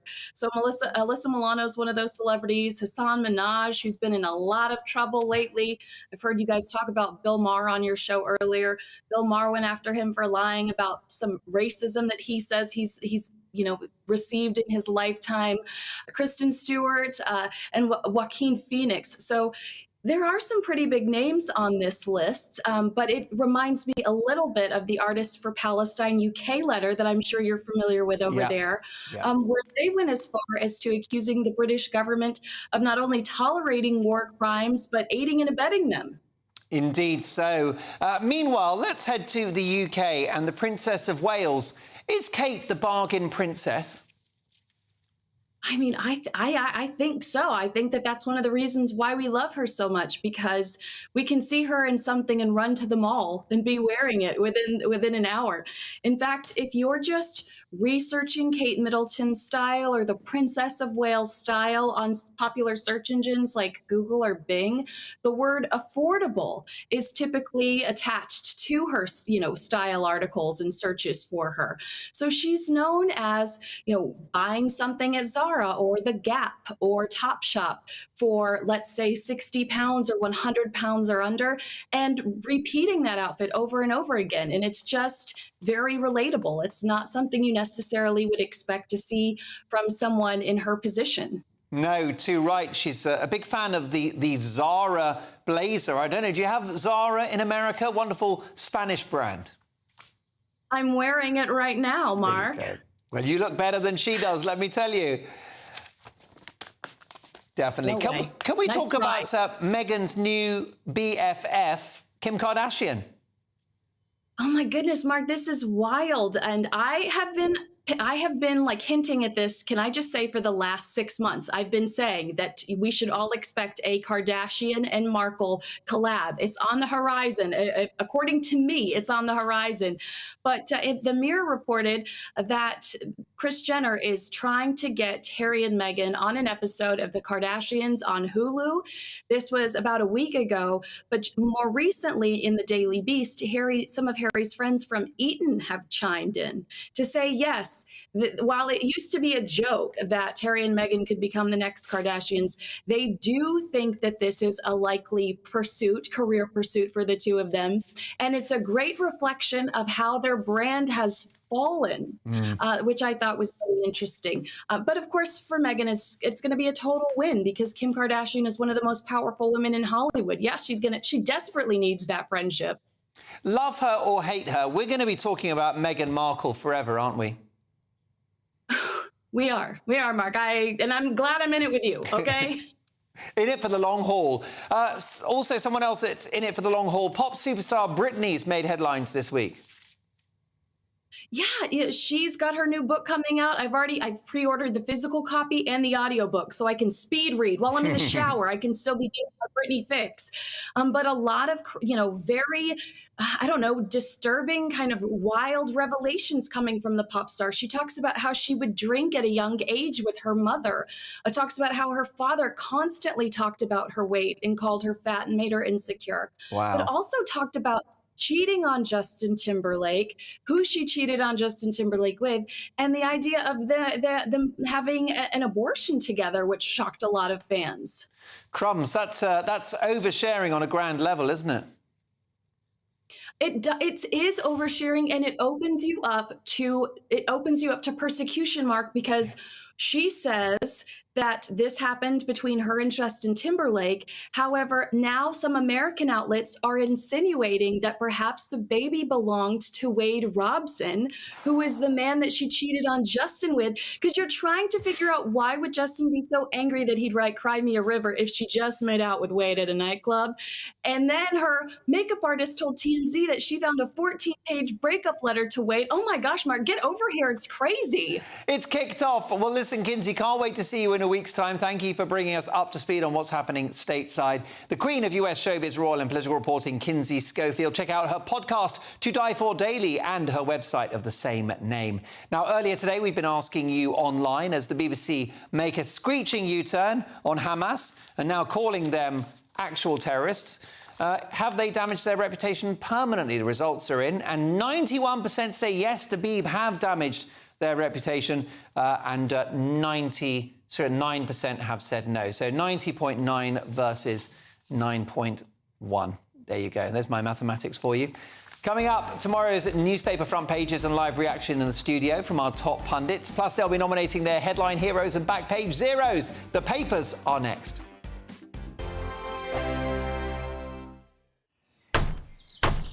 Who is it? We're here for the show.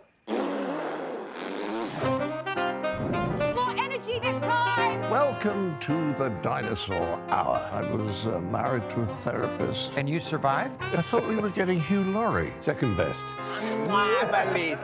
You interviewed Saddam Hussein. What's that like? I was terrified. I'm playing strip poker with these three. Ah! No, thank you. My CDs need to be put in alphabetical order. Are you going to be problematic again? The Dinosaur Hour. Sunday, the 29th of October at 9 on GB News. Tired of the usual focus-tested, pre-prepared Westminster runaround? Well, so am I. So you want higher taxes? Is your department to blame for this? Are you rethinking this policy? Every Sunday at 9:30, I'll be sitting down with those in power to get the truth about the issues affecting you. Let's be honest, we've known about the cost pressures of this project for years, not months. That's the Camilla Tominey Show, a politics show with personality. On GB News, the People's Channel, Britain's news channel. Join me, Patrick Christie's, Monday to Friday, 3 till 6. We tackle the day's news agenda like you've never seen before. It's high tempo, high octane, the most controversial topics, and the best guests. You will not be able to take your eyes and ears off it. I'm not afraid to ask the questions that you really want answered. 3 till 6 p.m, Monday to Friday on GB News, the People's Channel, Britain's news channel. Now then, Lee Anderson here. Join me on GB News on my show, The Real World, every Friday at 7 p.m. I'm not eating bloody cat. Are you Delicious. mental? Open your mouth. OK, here comes a train. Reminds me of the scene in Singing in the Rain. Adam, is that a good one? Whoa! Join me at 7 on GB News, Britain's news channel.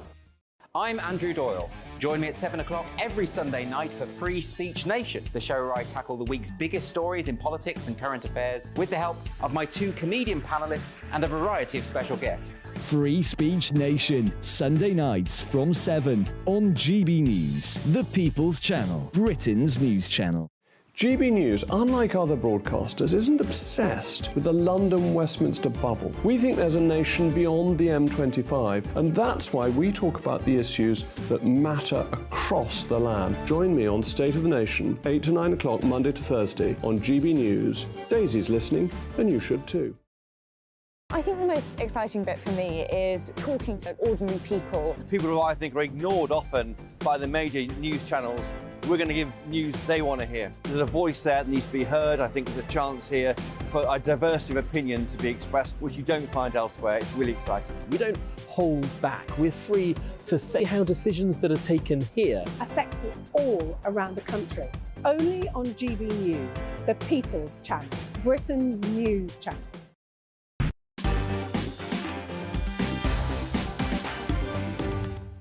OK, folks, it's that time of the day. It's 10:30, and it's tomorrow's front pages.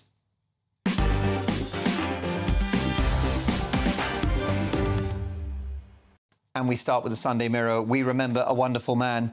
The headline, Sir Bobby Charlton, 1937 to 2023. We will never forget him, and nor will football. Sir Geoff Hurst leads tributes to World Cup winning hero. Sunday Telegraph next. US tells Sunak ban Iran terror guards. The US is calling on Britain to designate Iran's Islamic Revolutionary Guard Corps as terrorists in the wake of Tehran's complicity in Hamas's massacre of 1,400 people in Israel. Also, police under fire for allowing jihad chant at protests. Police have been criticised for failing to act as protesters at a rally in London called for jihad to liberate people in the concentration camp that is Palestine. Ministers are understood to be deeply concerned by the Met Police's handling of the incident yesterday. Later, the force said that no offence had been identified, but that they would talk to one of the men involved to discourage such chanting in the future. Heartbreaking defeat in Paris. Freddie Stewart and his England teammates lost 15-16 to South Africa in a closely fought semi-final. And BBC bias has dangerous consequences for British Jews, says ex-boss. Writing in the Sunday Telegraph, Danny Cohen, a former bigwig at the Beeb, said BBC coverage of incidents including the explosion at the Ahil Arab hospital in Gaza had exposed institutional bias and deep-rooted prejudice at the corporation. Damning words. Let's have a look at the Daily Star. Nicest man in football. Our hero. Tears for World Cup legend Sir Bobby Charlton. OK, is Michael ready? Brilliant stuff. OK, well, look, let's now get reaction to the very sad passing of Sir Bobby Charlton at the age of 86 from a brilliant regular on GB News, a television news legend himself, and Sir Alex Ferguson's biographer, Michael Crick. Michael, he did everything, didn't he? He was a giant of the game, both for club and for country. Absolutely. He was the second player, I think, in English football history to be knighted. He scored 249 goals for Manchester United, played more than 600 games. He got 49 goals for England, 106 games, won the World Cup, the European Cup, and he did all this while obeying the rules. He was, I think, booked a couple of times in the whole of his nearly 900 games, and they discovered that one of those afterwards, that was rescinded because it was realised that he'd been booked for time wasting at a time when United were losing the game anyway, so there wasn't much point in him time wasting. He was an extraordinary goal scorer. Many memorable goals, often from outside the penalty box. And indeed tonight, here at Sheffield, where I've been watching Manchester United play Sheffield United, I'm a Manchester United fan. We won 2-1 with a winning goal from Diogo Dalot of Charlton quality, even if the rest of our performance wasn't. He was a nice man, as everybody says. He was, of course, also a victim or a survivor of the Munich air crash. And I think that affected the whole of the rest of his life, really, to lose 8 colleagues, 8 young players in the snow of Munich, as happened with him, Duncan Edwards and Tommy Taylor and others. I think that inevitably deeply affected him. And it changed his character in a way. I think he became more reserved, a quieter figure, whereas before the Munich crash, he'd been more of an ebullient, happy-go-lucky character like many of the Busby Babes. A bit more like his brother, I think. He was inevitably changed by that, and I think that affected him, of course, when he couldn't but remember what had happened at Munich when he took United to triumph. He captained them to triumph, scored a couple of goals in the European Cup final of 1968 when United became the first English team to win the European Cup. Yes, and of course he came from the United Academy. He was a totemic figure at the club, wasn't he, long after he stopped playing? Yes, I mean, they've named one of the main stand is now called the Sir Bobby Charlton stand. On the opposite side, it's the Sir Alex Ferguson stand. And Charlton remained on the United board as a member of the United board for, I don't know how many years it was, 25 years, 30 years, I suppose. About 39, I read. Sorry? I read 39 years on the board. 39 years, was it? Well, there we are. And he recommended to the board that they should appoint Sir Alex Ferguson as the manager in 1986, after Ron Atkinson left. And I think he'd already sounded Ferguson out a few months before during the Mexico 1986 World Cup. So it's thanks to Sir Bobby's recommendation that we had a second great manager in Sir Alex after Sir Matt Busby, of course, who was manager during Bobby's greatest years. I once, the first time I ever met him, in fact, it was the first time I ever met a famous person, was when I was a train spotter on Crewe Station.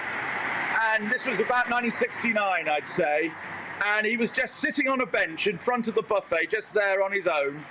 And my train spotting friend said, God, look, there's Bobby Charlton.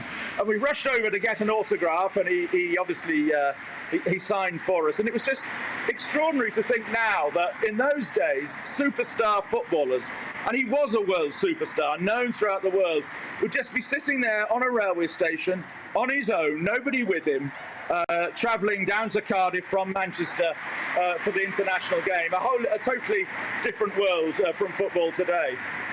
Indeed so. Listen, we're going to get to the other stories in the papers. Thank you so much for joining us live from Sheffield, where you've watched United honour Sir Bobby's memory by winning. Last but not least, we cannot forget, here's another of that iconic team that won the World Cup in 1966. Probably wouldn't have happened without his goals. Brilliant stuff. Thank you very much to the wonderful Michael Crick. I'd like to have had an extra question with Michael, but we lost the line. Listen, let's get reaction to those headlines now from our top pundits. Musician and journalist Gary Bushell, comedian and broadcaster Sajila Kershi, and the deputy leader of UKIP, Rebecca Jane. Folks, thank you so much for joining us. And listen, Gary, memories of Sir Bobby Charlton. Oh, he's just wonderful, wasn't he? What a terrific player, a terrific midfielder. And obviously the World Cup, which I was old enough to have seen as an 11-year-old when it happened, was the thing that everyone's mind goes back to. But more than that, I think that he takes you back, that memory, to the whole aspirational feel of the 60s. That we come out of the 50s, the darkness and the everything everything was rationed. And the 60s with Harold Wilson and the Beatles and Mod, it just seemed like everything was up and coming again. And Bobby Charlton was part of that feeling that we were like a new resurgence to England. It was wonderful. Too right. Wonderful memories. May he rest in peace. OK, well, look, let's get to some of the other stories in the papers. And how about this? Police under fire for allowing jihad chant at protest. Not great look for the Met Police, Rebecca Jane, who seem to be quite happy to visit people in their homes and arrest them for something unkind they've said on Facebook. Yeah. What can we say about that? Again, it's the woke culture that is just dividing our nation, isn't it? They're too afraid to actually have a tough stance about anything today. And I think that policing priorities as a whole need to be looked at again because, you know, we're not being protected as a nation. They're bowing down to the woke culture. What do people actually want? I don't think it's this. No, I agree. It's a real worry, and it's terrifying that there are people in this country who feel that they can call out words like jihad with impunity. Sajila. Well, I don't know what to say about this, really, because obviously it was a peaceful protest, and there's just a few people that went in there that ruined it for everyone else. And I guess if everyone else has been... I don't know why the police reasoning was to not... Because didn't they just say they had a word with him, whoever it was, one man, and they said, right, don't do that. And I guess maybe they were considering if they arrested him, would that have incited other people to... But overall, I'm getting, from what you said earlier on, that it was a peaceful protest, because I haven't seen it. I just saw the numbers, that, which are like the anti-war march back in the day, women's march, the huge. Sunday Express was, Splash says that it was essentially a peaceful march that was infiltrated by militants. I mean, I don't think anyone who's shouting out jihad is not really helping in any shape or form. It's not like... They're not adding... It's a peaceful march saying, look, we want, like, obviously Palestine not to suffer, Palestinian people. I don't think saying, you know, we want war, that's not helpful. No, too right. We discussed this earlier in the show, and it's in the Sunday Telegraph, Gary. BBC bias has dangerous consequences for British Jews, and that's a former top figure within BBC management, Danny Cohen. Yes, Danny Cohen, He said the BBC's failures over its reporting of the Israel-Hamas conflict have dangerous real-world consequences for British Jews. And he's a former director of television. That's right. It's hard to argue that, isn't it? I mean, I think that the misreporting of the shelling of the hospital as a Jewish attack, as which was seized upon by outlets like the BBC as being Israeli aggression. Yes, when it's now been effectively proved that it wasn't. It was a defective jihad missile. Because had it been an Israeli missile, it had done a lot more damage than that. Indeed. I mean, can you say that the BBC is institutionally anti-Israel? Is that a little harsh? Is that going too far?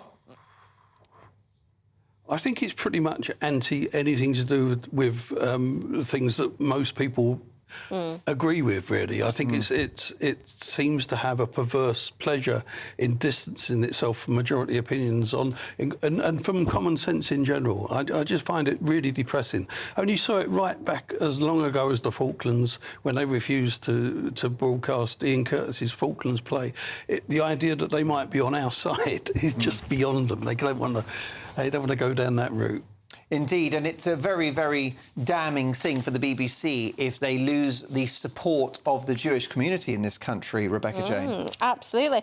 Thank goodness somebody has actually said some harsh words and called them out. Yeah. But at what point, you know, this has been going on for decades, where we've been calling out about the BBC and about their bias on a lot of different topics and about their woke agenda. At what point, like, there's not many other channels who get it as much as the BBC, so at what point is something actually going to be done? Because it falls on deaf ears and Ofcom are just sat on the backside doing nothing. But is the BBC biased? I mean, where would you identify biased issues that it covers?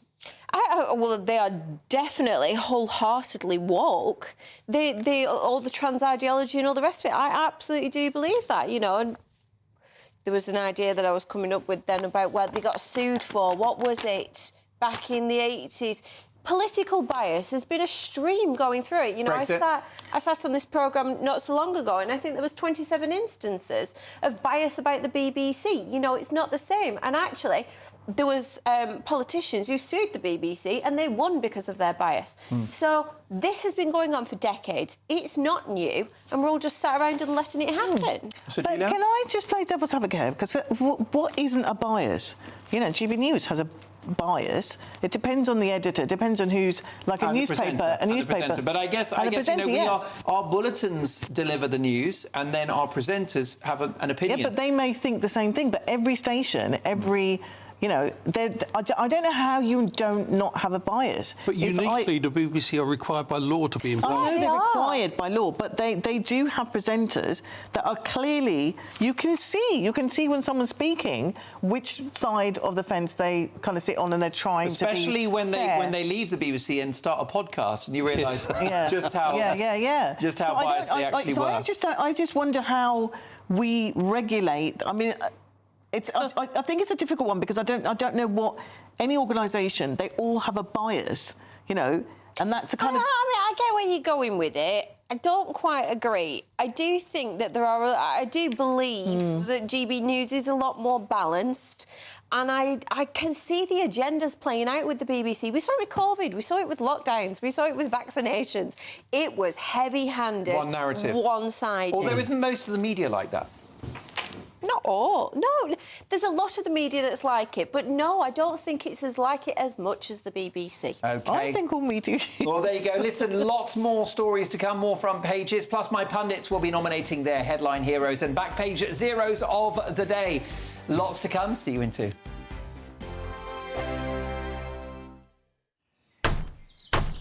Who is it? We're here for the show. More energy this time! Welcome to the Dinosaur Hour. I was married to a therapist. And you survived? I thought we were getting Hugh Laurie. Second best. You interviewed Saddam Hussein. What's that like? I was terrified. I'm playing strip poker with these three. Oh! No, thank you.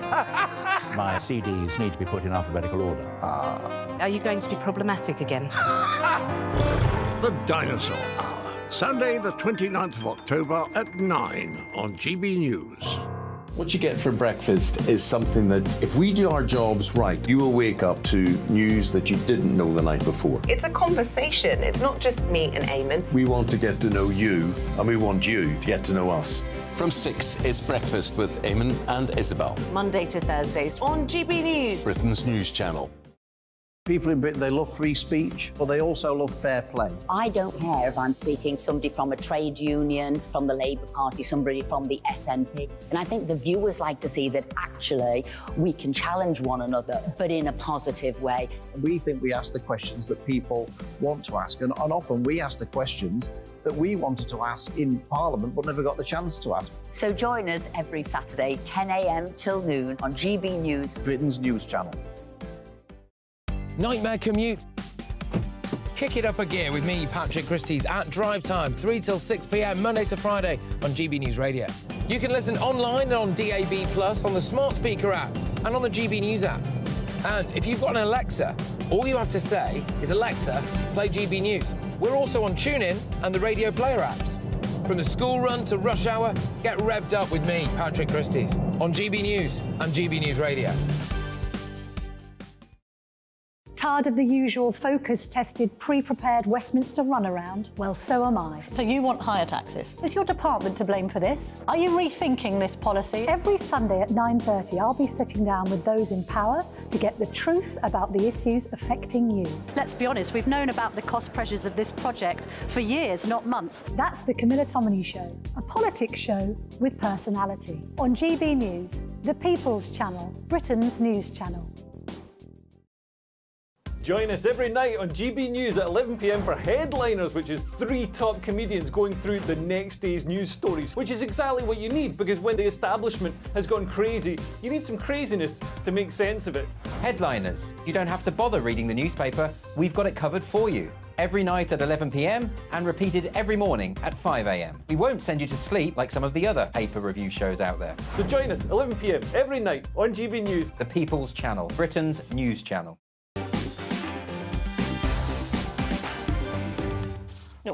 Brilliant stuff. I've got more newspaper front pages. Let's have a look at The Observer, if we can. And US holding Israel back from strike against Hezbollah.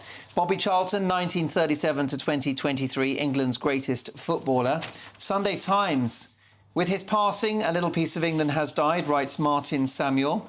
HS2 bosses accused of covering up costs to keep the billions flowing. Still not safe enough to evacuate Britons from Gaza, says cleverly the Foreign Secretary. And what about this for a headline? Hamas chief lives in British council house. Fugitive who ran West Bank terror operations was given UK passport before buying home. Hardly surprising. The Daily Mail, Mail on Sunday, I should say.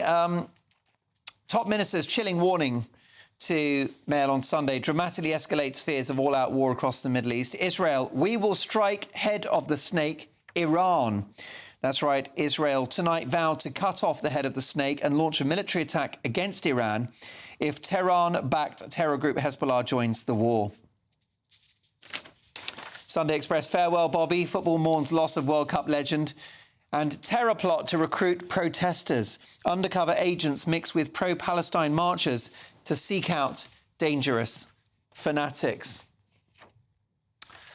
Worrying stuff. Well, look, I think we've got the results of our all-important text poll now. We've been asking, is it time to ban umbrellas? Are you sick of them? Are they an annoying nuisance? The people have spoken.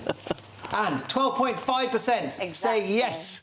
87.5% say no. Biggest problem I got with umbrellas is I always bloody lose them. There you go. By the way, can we just catch up on a couple of emails if we can before we get into our headline heroes and back page zeros? Because John has talked about the passing of Bobby, the wonderful Sir Bobby Charlton, who has passed away at the age of 86. His brother Jack will be waiting with a pint of Guinness for him. The brothers are back together again, says John. What a lovely sentiment. I've got to say, I've received so many emails about the Royal Mail. It was my big opinion. I think the Royal Mail has become the royal fail after some cities in this country are waiting 2 weeks for the delivery of a letter. Well, this from David, who says, hi, Mark, I live in Norfolk, but I have to say our postie of the last 20 years is brilliant and rarely late on deliveries. Please say, well done, Jason. Jason, well done you. Linda says, don't forget the scandal of the many postmasters and mistresses who were accused of stealing. Lisa says, 3 presents for my daughter yesterday did not arrive. My daughter has a bleed in her brain and it broke my heart that the post office let me down. Trying to call them is hopeless. After a robot tells you to press this or that number, you eventually get to a robot who tells you there's a wait of 40 minutes. It's appalling what is happening to them. Well, Lisa, can I just say that I do hope that your daughter's birthday gifts do arrive, and can we wish her a very happy birthday? Let me know her name and we'll give her a shout out before the end of the show. But thank you for that. OK, listen, let's get now to my Pundits headline heroes and back page zeros of the day. Who's your hero today, Sajila? Oh, OK, so I thought long and hard, and actually what I've done is I've gone for all the victims of Israel, the Hamas attack, and all the Palestinians that are basically, neither side asked to be part of this. And I just think that they are my heroes because they've been amazing. You hear the stories, you've seen all the pictures and what, both sides are going through. These are innocent civilians. Correct. And they should never be... They're involved in something that they didn't ask for. The Israeli government make decisions for the Israelis and for what happens in Palestine. And Palestine are getting their decisions made by Hamas. And they do not stand for these organisations. And I know you asked me to let this breathe. So I'm just saying I want them, each and every single victim out there must be remembered on both sides. And I don't think we should get away from the whole, what religion they are, they're people like you and us. I completely agree. And politics has got in the way of that, hasn't it? Because we should mourn the loss of life because in Gaza they're people like us Israel. with real lives, Are you surprised that there are some who are having such trouble condemning this terror attack on Israel? I can understand why they're struggling with it, but it is there's no excuse for it. There's no reason for it. It doesn't matter what's happened. Two wrongs don't make a right. Yes, Israel has had this awful apartheid in Israel for years, for 25 years, but that does not give Hamas the right to go in and attack innocent people who were just having a nice time, and they weren't exactly the target that they should have been going for. Correct. They're going to go for the armies, go for the, the ones who are making the decisions. Military target. Military target, not ordinary people. Gary. That's not acceptable. No, I completely agree. Brilliant nomination, by the way. Your headline hero tonight? The Rolling Stones, the heroes. Hey. Because I just think that they have proved that age is no barrier. They're 80, most of them, aren't they? They are. No barrier to making a great rock and roll album because Hackney Diamonds is absolutely superb. Believe the hype about Hackney Diamonds. It's a great, great album. It sounds like the Stones, but thanks to Andrew Watt's production, it also sounds contemporary.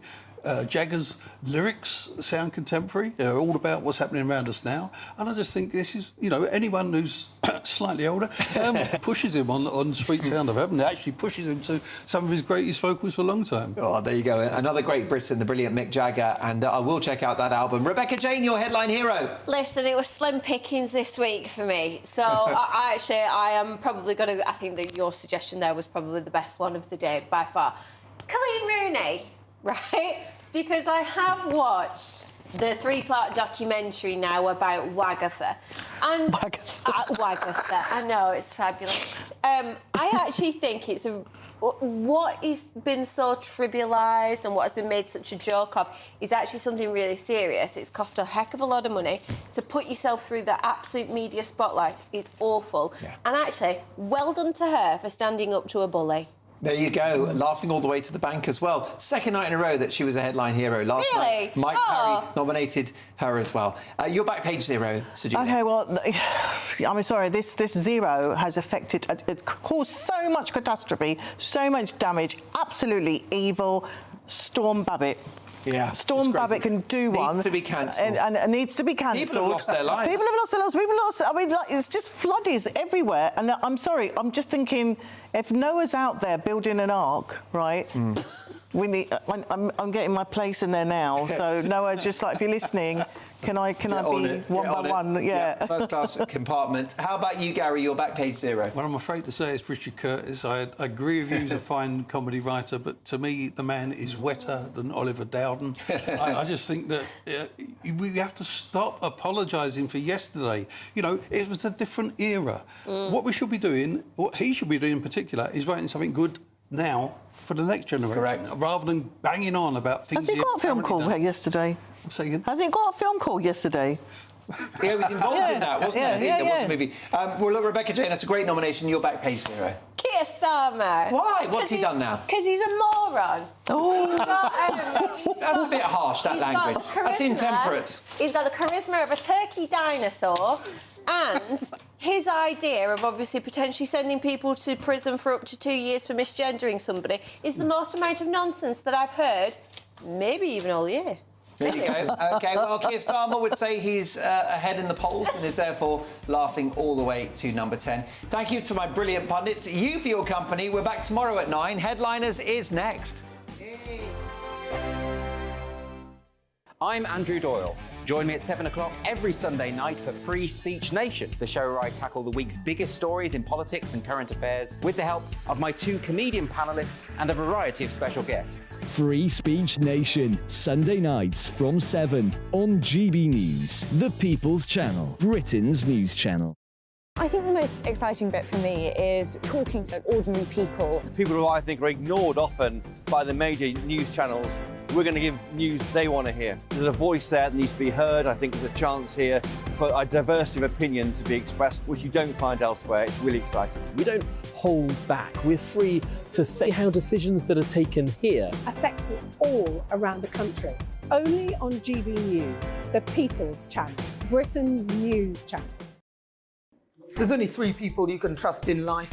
Your doctor, your lawyer, and your nana. I'm not sure. So join me, Nana Aquare, at 3 p.m. every Saturday and Sunday, where we discuss the biggest topics of the weekend. Be ready for battle. Could you be quiet? What is this? It's my new teeth. It's your new teeth. I don't bite. Well, not without a good reason. Always honest, always fun. Every weekend at 3 p.m. on GB News, the People's Channel, Britain's news channel. So Jubes and Kerr, we tackle the issues of the day with real, robust debate, both sides of the fence, battling it out with me in the middle with my forthright opinions and views. And often really interesting things happen because you start with a position and then by the end of the debate you find actually, well, I might not have thought about that one. What we need in this country is 2 new political parties. You should maybe think about doing a 2024 calendar. I'm Michelle Dewberry and I'm keeping you company right through until 7 o'clock this evening. GB News, the People's Channel, Britain's watching. Join us every night on GB News at 11 p.m. for Headliners, which is 3 top comedians going through the next day's news stories, which is exactly what you need, because when the establishment has gone crazy, you need some craziness to make sense of it. Headliners. You don't have to bother reading the newspaper. We've got it covered for you. Every night at 11 p.m. and repeated every morning at 5 a.m. We won't send you to sleep like some of the other paper review shows out there. So join us 11 p.m. every night on GB News, the People's Channel, Britain's news channel. Who is it? We're here for the show. More energy this time! Welcome to the Dinosaur Hour. I was married to a therapist. And you survived? I thought we were getting Hugh Laurie. Second best. You interviewed Saddam Hussein. What's that like? I was terrified. I'm playing strip poker with these 3. Oh! No, thank you. My CDs need to be put in alphabetical order. Are you going to be problematic again? The Dinosaur Hour. Sunday, the 29th of October at 9 on GB News.